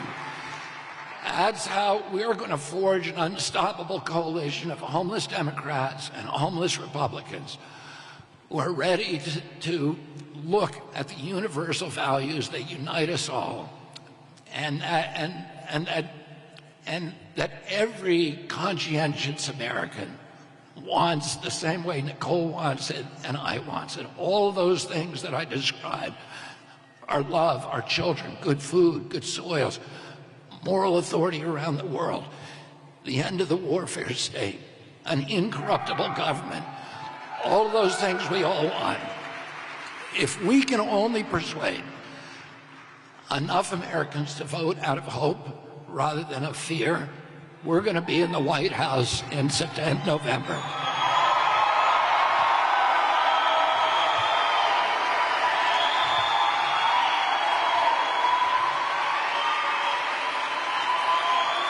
Now, we've all had the advantage of seeing what President Trump and President Biden can do for our country. Do any of you want more of the same?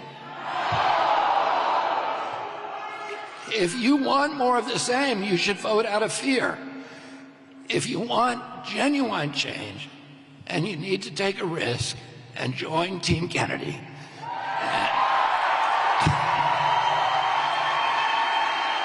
And join the new American Revolution. What that means is to vote from your conscience, vote from your heart, vote out of idealism, vote out of optimism for this country. Refuse, above all, to vote from fear. You know, in 1776, there was a generation of Americans who believed in democracy and something that didn't exist anywhere in the world. Something that was so improbable, so implausible, so impossible. And most people thought it was a joke. And yet they took a risk, not a little risk. Not the little risk that you're taking today, like going through a voting booth. They risked their lives, and many of them lost it. They risked their properties. They risked their reputations. And they gave us the democracy that we have today, the model democracy for the whole world. So they acted out of fear, and if you vote out of fear on this election, you are dishonoring that generation of Americans and the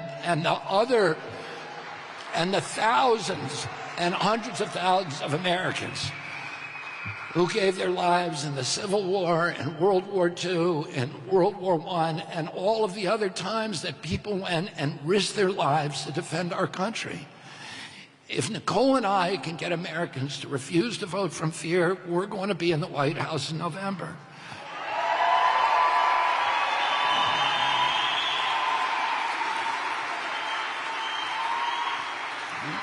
Nicole and I are running to help heal the symptoms of an ailing America, to heal our divisions, to heal our economy, to heal our mental health and our spiritual and our physical health.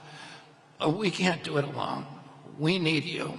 And now I have a governing partner who will fight for you and for your family until the last corporate kickback from our government, the last toxin is cleared from our water and our soil.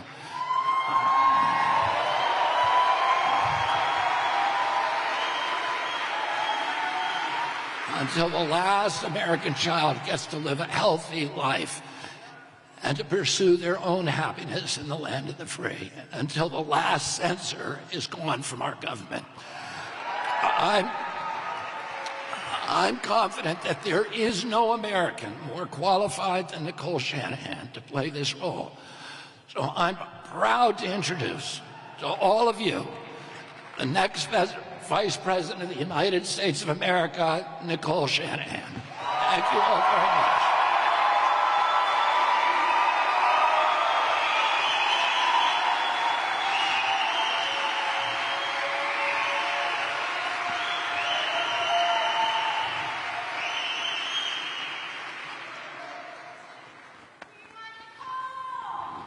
She's a visionary leader and relentless in driving and supporting important projects to improve our lives. Great perseverance, great leadership. Her success is unparalleled. She is an incredibly inspiring woman who touches the hearts and minds of everyone I have seen her bring together. Oh, great girls. Good girls.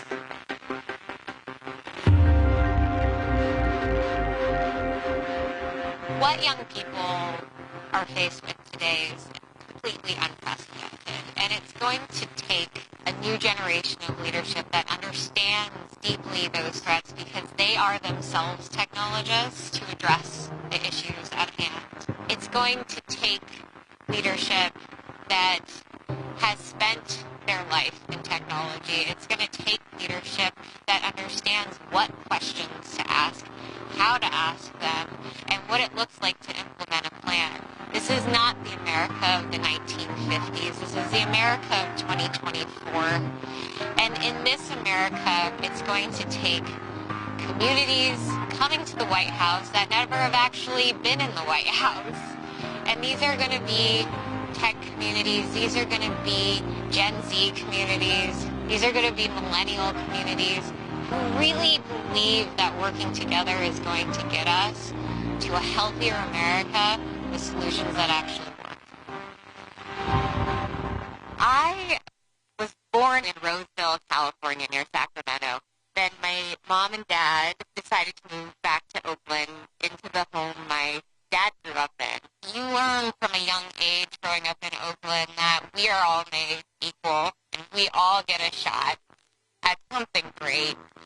And the color of your skin just gives you a different, cool cultural perspective. And, you know, I'm half Chinese, half Caucasian, but to the people around me, I was Nicole.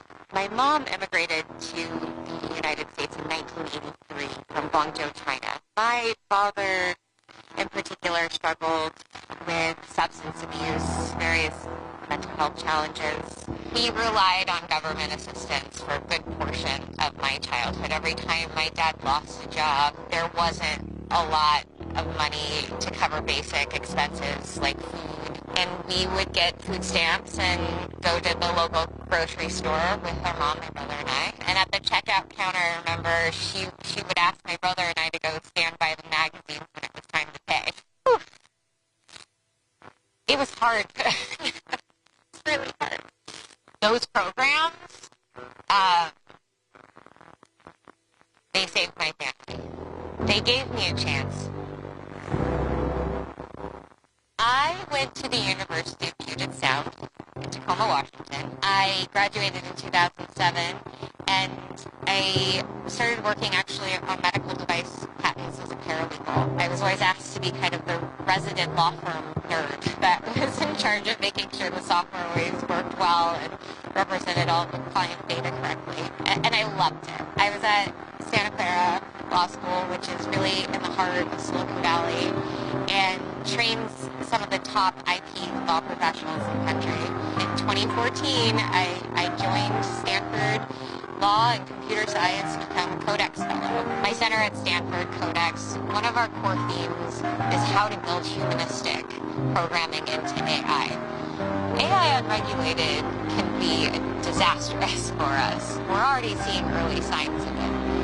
And, you know, on day one of Bobby Kennedy's presidency as his vice president, I will mobilize the best legal ethicists in AI on the planet. And they're going to have knowledge of computational ethics. So after my 2 years at Stanford, I spun out my company, ClearAccess IP. I then founded a foundation of my own called the Echo Foundation, one of the largest funds in women's reproductive health ever created. Human reproductive health is in decline globally, and at a pace that is actually causing alarm in certain countries right now. Women's health is a direct indication of environmental health. I gave birth to a healthy baby girl in November of 2018. That was the happiest day of my life. From time of birth until 7 months, she smiled, she giggled, she paid attention, she hugged, she, grasped for things. She had a great appetite. At around 10 months, things had changed dramatically. She wasn't engaging as much, and her energy didn't seem as high, and her muscle mass seemed weak. I would, sit her to just sit on her own, and she wouldn't be able to hold herself up when previously she could. She wasn't speaking, she wasn't pointing, she seemed kind of, in her own world, and the evaluator clearly identified symptoms associated with autism spectrum disorder. And it was then and there in 2020 that my life changed forever. Chronic disease in children is due to environmental disruptors that cause inflammatory symptoms, which then reduce the child's ability to heal. I've learned that the top environmental health exposures are really in 3 categories. There's endocrine disruption, which is caused by various chemicals in our consumer products, chemicals and preservatives in our foods. The second category of environmental exposures are electrochemical in nature. That electrical interference comes in the form of our wireless technologies, our devices, our cell phones, and we have no regulatory body currently in the United States keeping an eye on this. The third category of environmental exposures really is medications that we rely on for our healthcare system. And ironically, many of these medications are prescribed to help manage the symptoms related to exposures caused by categories 1 and 2. It's a Band-Aid that actually poses new risks. I've spent my life in data and technology, and I know that there is a solution here to this problem. We have the tools today to get there, and if we are open to this conversation, we are on path to healing America. And that is a simple conclusion that I think any person in America can make once they have the information. We owe it to the American family to take these toxins out of our food and out of our water, out of our medicines. This campaign is so much more than politics. This campaign is about what is sacred. And what is sacred is our health and our families in this land, this beautiful land that deserves much greater attention and care than we've given it.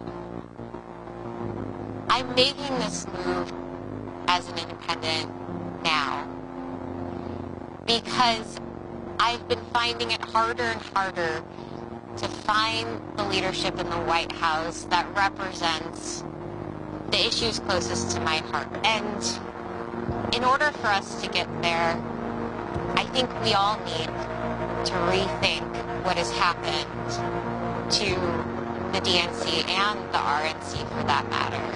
We need an opportunity, we crave an opportunity to see how we can serve in the best interests of the American public outside of the system that hasn't worked.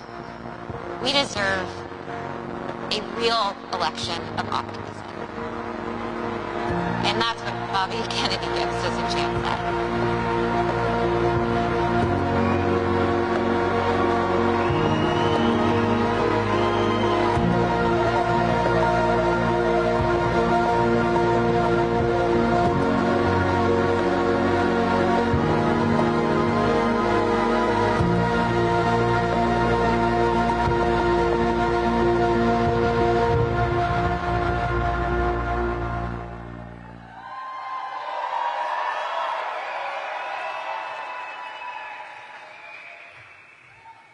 Ladies and gentlemen, the next Vice President of the United States, Nicole Shanahan.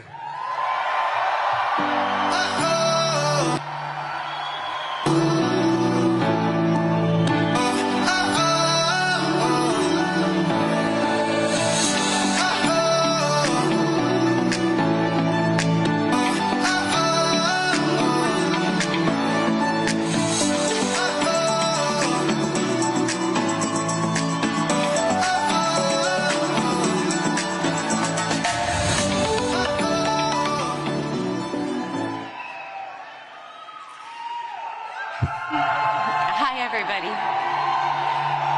And thank you so much for being here today. It is so good to be here in Oakland.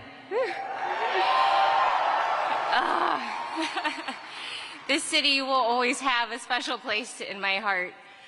You know, I grew up just a few miles from this very spot. My mother, who's standing right there with her phone up, she immigrated here from Guangzhou, China. And my late father was an Irish and German American. I want to tell you a little bit about my childhood so you can understand the source of my politics and convictions. My mother's first job when she came to the United States in 1983 was as a live-in caretaker to an elderly woman here at Lake Merritt. By the time I was born, she worked as a dental office secretary. My father loved my brother and I dearly, but he was very troubled, plagued by substance abuse, and he struggled to keep a job. From watching my father and his struggles, I learned not to be judgmental. He was doing the best he could. I think of him when I see the statistics of the millions of Americans who are addicted, depressed, or suffering. This is one of the epidemics of our time. It affects nearly every American family. I wish my experience was unusual, but it's not. It has become part of my determination to do something for our country.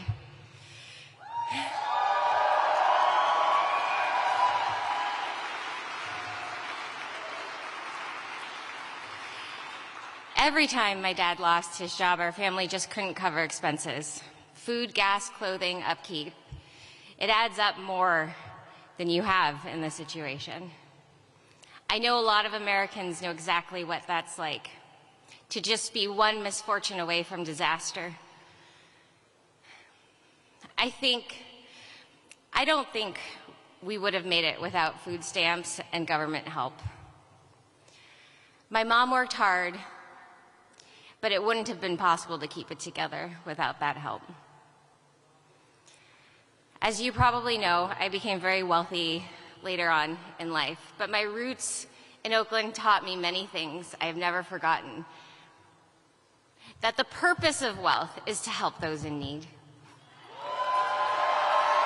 That's what it's for.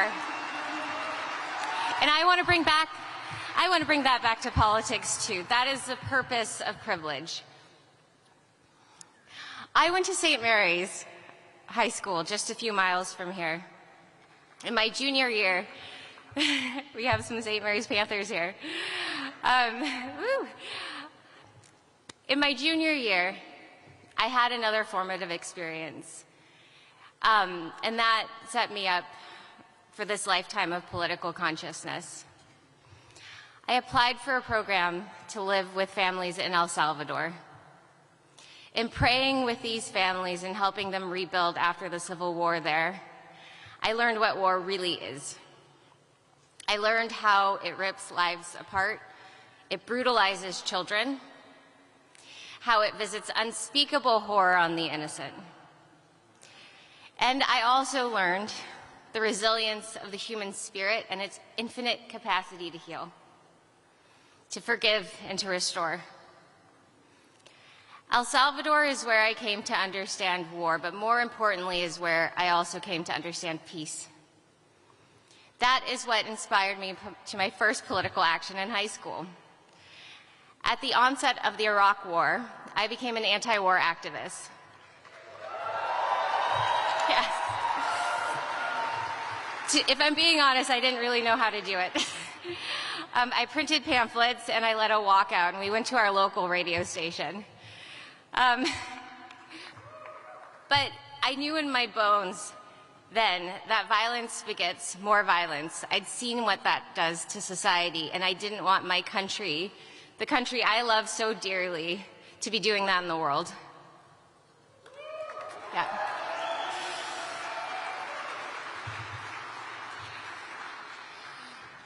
So these are two of my political convictions I hold today: to serve peace and to help those in poverty. Yeah. So you can understand why I gravitated to the Democratic Party, because that was supposed to be the party of peace, the party of compassion. Many Democrats, we still believe in those ideals, but unfortunately, as an institution, it has lost its way.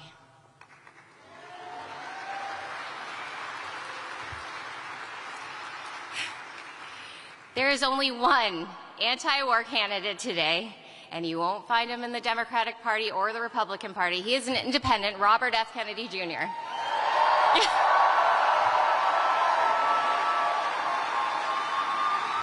Yes. Yes, and it is his commitment to peace and to the welfare of hardworking people in America that draw me as a person of compassion to his candidacy. Yes. As recently as a year ago, I really didn't think much of Bobby Kennedy because I didn't know much about him. All I had was a mainstream media narrative that was effectively telling me horrible, disparaging things. But then a friend who's here today pulled me aside and she said, "Nicole, please do me a favor. Just listen to an interview with Bobby Kennedy, just one." So I did. And then I listened to another one and then another one, and I recognized that the person who I was seeing in these interviews was the exact opposite of the media slander of his character.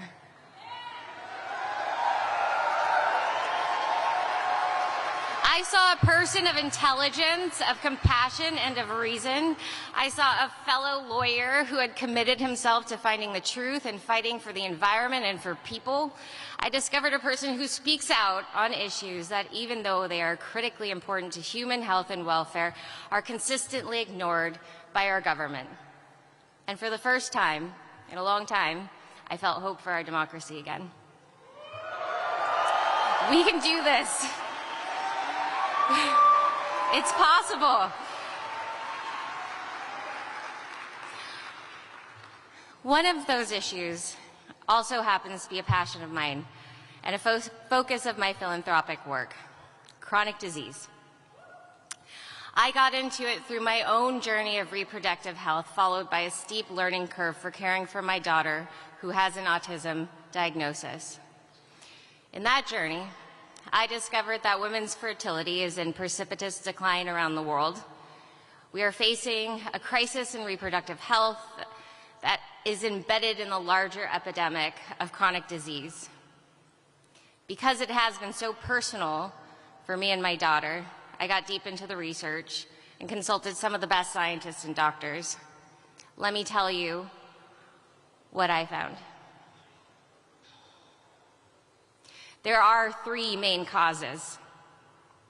One is the toxic substances in our environment, like endocrine disrupting chemicals in our food, water, and soil, like the pesticide residues, the industrial pollutants, the microplastics, the PFAs, the food additives, and the forever chemicals that have contaminated nearly every human cell. Yes, and it makes you angry to hear this. It makes me angry to say it because we shouldn't be here right now. Second is electromagnetic pollution. You don't hear politicians talking much about that either, but it is something we need to look at. As Bobby says, we need to investigate every possible cause of chronic disease epidemic that is devouring our nation from the inside. Third, I'm sorry to say, is our medications. Pharmaceutical medicine has its place, but no single safety study can assess the cumulative impact of one prescription on top of another prescription and one shot on top of another shot on top of another shot throughout the course of childhood. We just don't do that study right now, and we ought to.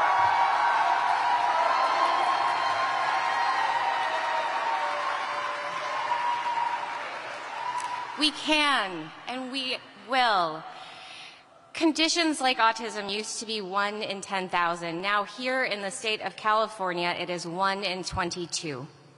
1 in 22 children affected. Allergies, obesity, anxiety, depression, our children are not well. Our people are not well, and our country will not be well for very much longer if we don't heed this desperate call for attention.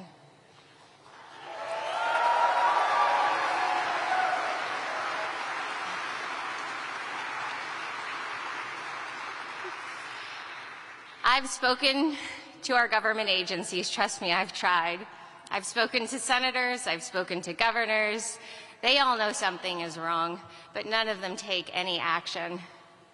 There is only one candidate I have met for president who takes the chronic disease epidemic seriously. It is Robert F. Kennedy Jr., and I will be his ally in making our nation healthy again. Yes.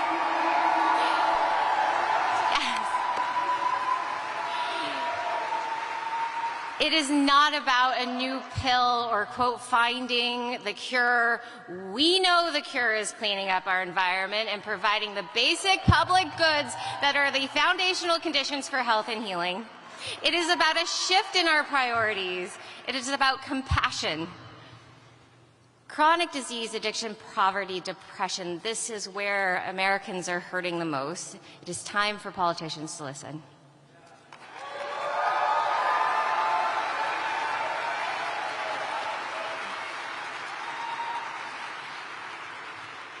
So here is how the Kennedy-Shanahan ticket is going to end the chronic disease epidemic.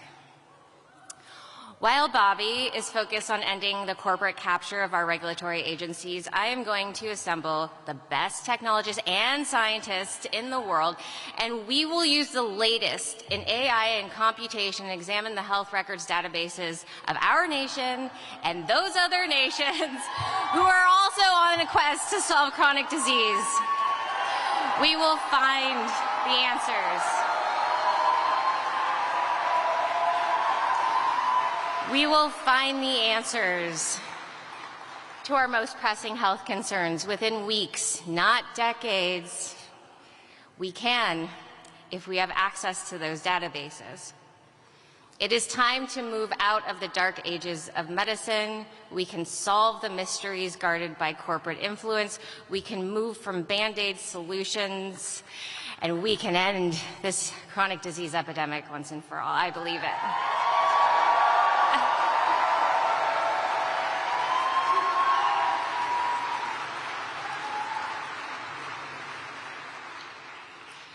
You know, my sense is that most American moms and dads already know the truth of the matter, and it's just long overdue that the duty of care owed to the American family is actually given. We can find the answers conclusively. You know, I have a background in tech, so I tend to think in terms of data. In my tech days, I developed AI-powered software to automate affordable legal services. Well, guess what? The CDC and research institutions have the data we need. We can apply technology to figure out environmental factors. We can figure out what's making us sick. We just have to ask the right questions, do the right research, and apply the right tools. We have to rid science of the corporate bias that contaminates it today. Then we put this thing into reverse.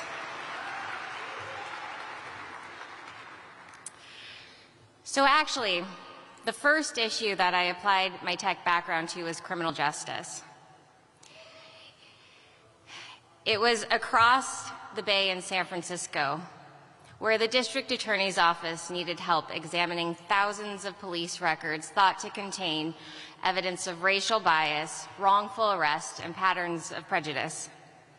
I put together a team of computer scientists to develop a computational method to collate these records and design a method for analysis.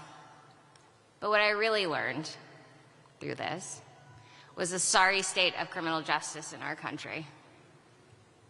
It isn't just about policing. It is about the school-to-prison pipeline. It is about a broken and dismally functioning infrastructure. It is about recidivism that we have not taken the right approach to.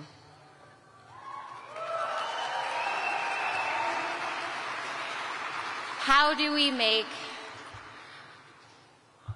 our systems a system of rehabilitation and not punishment? These questions don't have easy answers. I know this is hard. This is very hard, but they are the right questions to be asked, and there's only one candidate asking them, and it's Bobby Kennedy.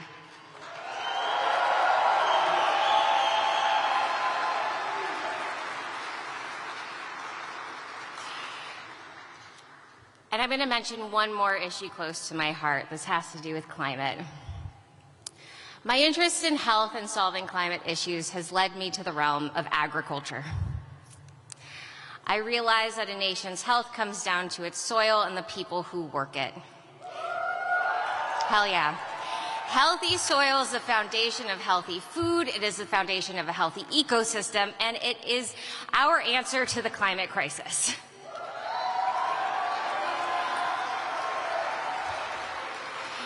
It is the foundation of healthy economy.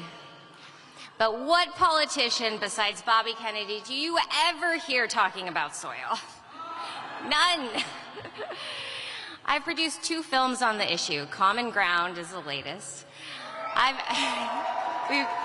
We've got some Common Ground and Kiss the Ground people here. Thank you guys for coming out today. I've talked to Congress people and senators, but all I've gotten are vague promises that never amount to real change. Republicans and Democrats alike have fallen under the sway of big agrochemical companies and food conglomerates. They might invoke the ideal of the family farm, but they have betrayed it again and again. So I am entering myself, I know I'm not a politician until just now, but I am entering myself to do this work and to highlight this need, because guess what? I've met some of the most innovative American farmers. Their methods rebuild soil, sequester carbon, recharge aquifers, and revitalize the economy.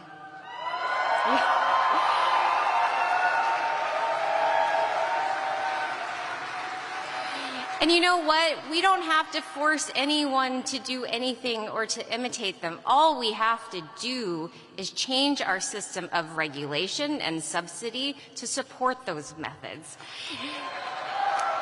We can no longer support extractive corporate agriculture. I am so hopeful for this. I hope you all understand now what has brought me into politics, hasn't it? And what, In this moment, I am leaving the Democratic Party.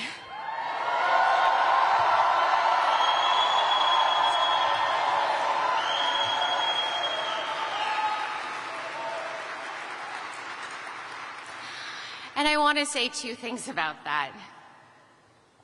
First, even though I am leaving the party, I believe I am taking the best ideals and impulses with me.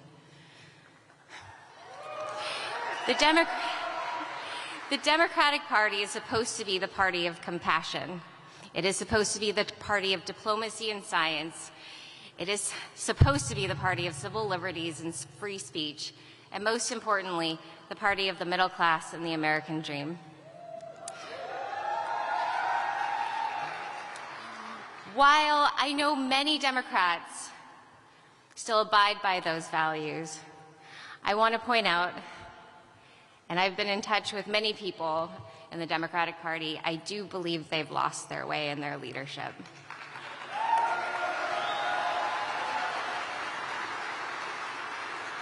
I worry for the party's overwhelming interest in elitism, celebrity, and winning at all costs. And I worry that they do it even if that means turning a blind eye on the issues that they all know to be true. I know this because I've been in those circles for the last 8 years, and I have grown increasingly tired of it.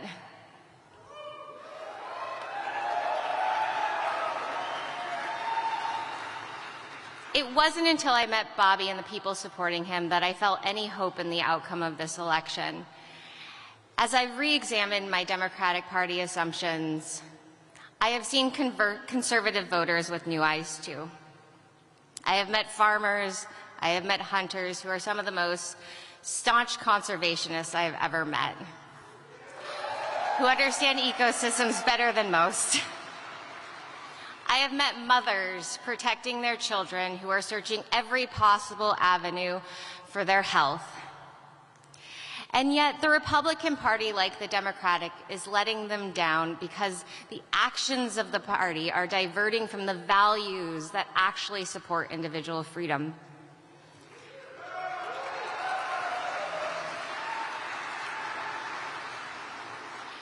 In fact, the very failure of both parties to do their job to protect their founding values has contributed to the decline of this country in my lifetime.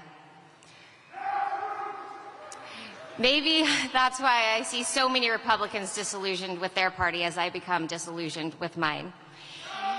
If you are one of those disillusioned Republicans, I welcome you to join me, a disillusioned Democrat, in this movement to unify and heal America.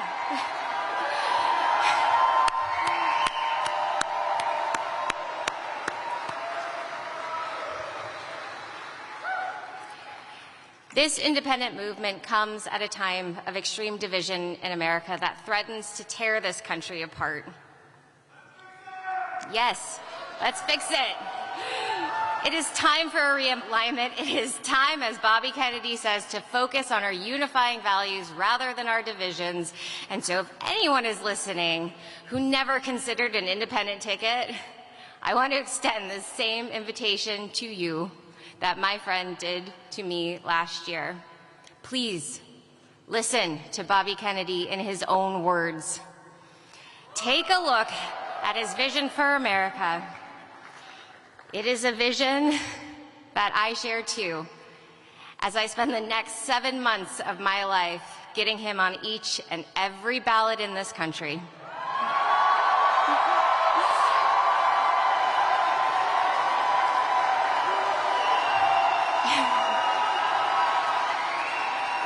We're going to do it. We're going to do it. The vision we share is a vision of national healing. It is an America that leads the world no longer through force of arms, but through the power of example. It is an America that wages peace through diplomacy. It is an America that had become the sickest industrialized country on the earth and turned it around. We're going to turn it around. It is an America where everyone who works hard can afford a decent life. It is an America where people of all races receive fair and equal treatment under the law. It is an America whose freedoms are the envy of the world. It is an America with honest and transparent government institutions. Can you imagine a country whose government doesn't lie to you?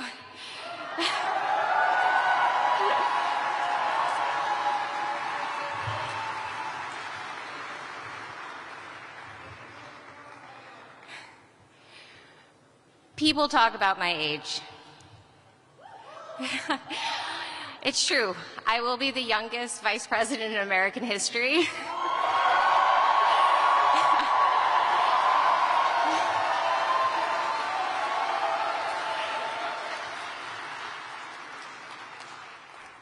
Let me tell you why so many of us young people have turned away from politics. It's because we lost hope that change would ever come from inside the system. After all, which party wins with promises of hope and change or to drain the swamp?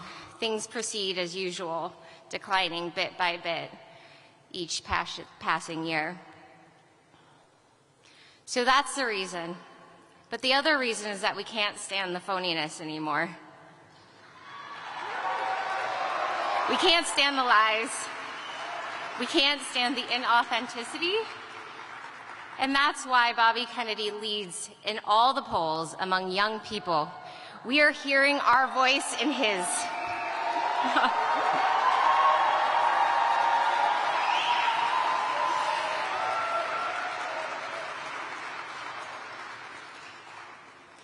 So I come to you today as a former Democrat. I come to you as a woman not quite 40.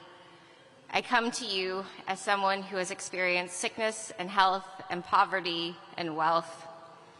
And I come to you as a mother.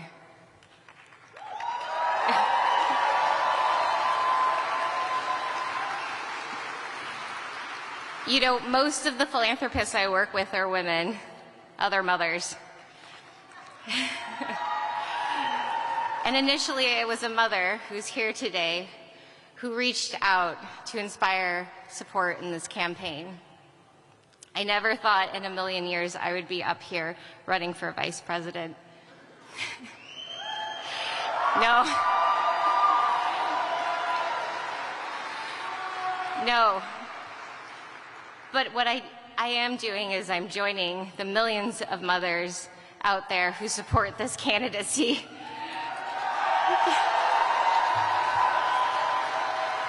They are Republicans and Democrats and independents.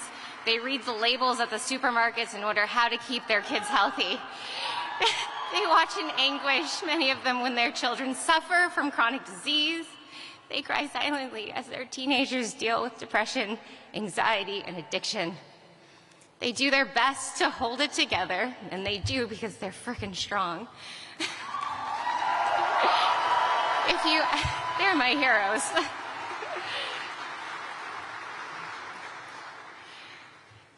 These moms, they're my heroes. They're the moms trying to make a normal life for their children in a world that has gone crazy.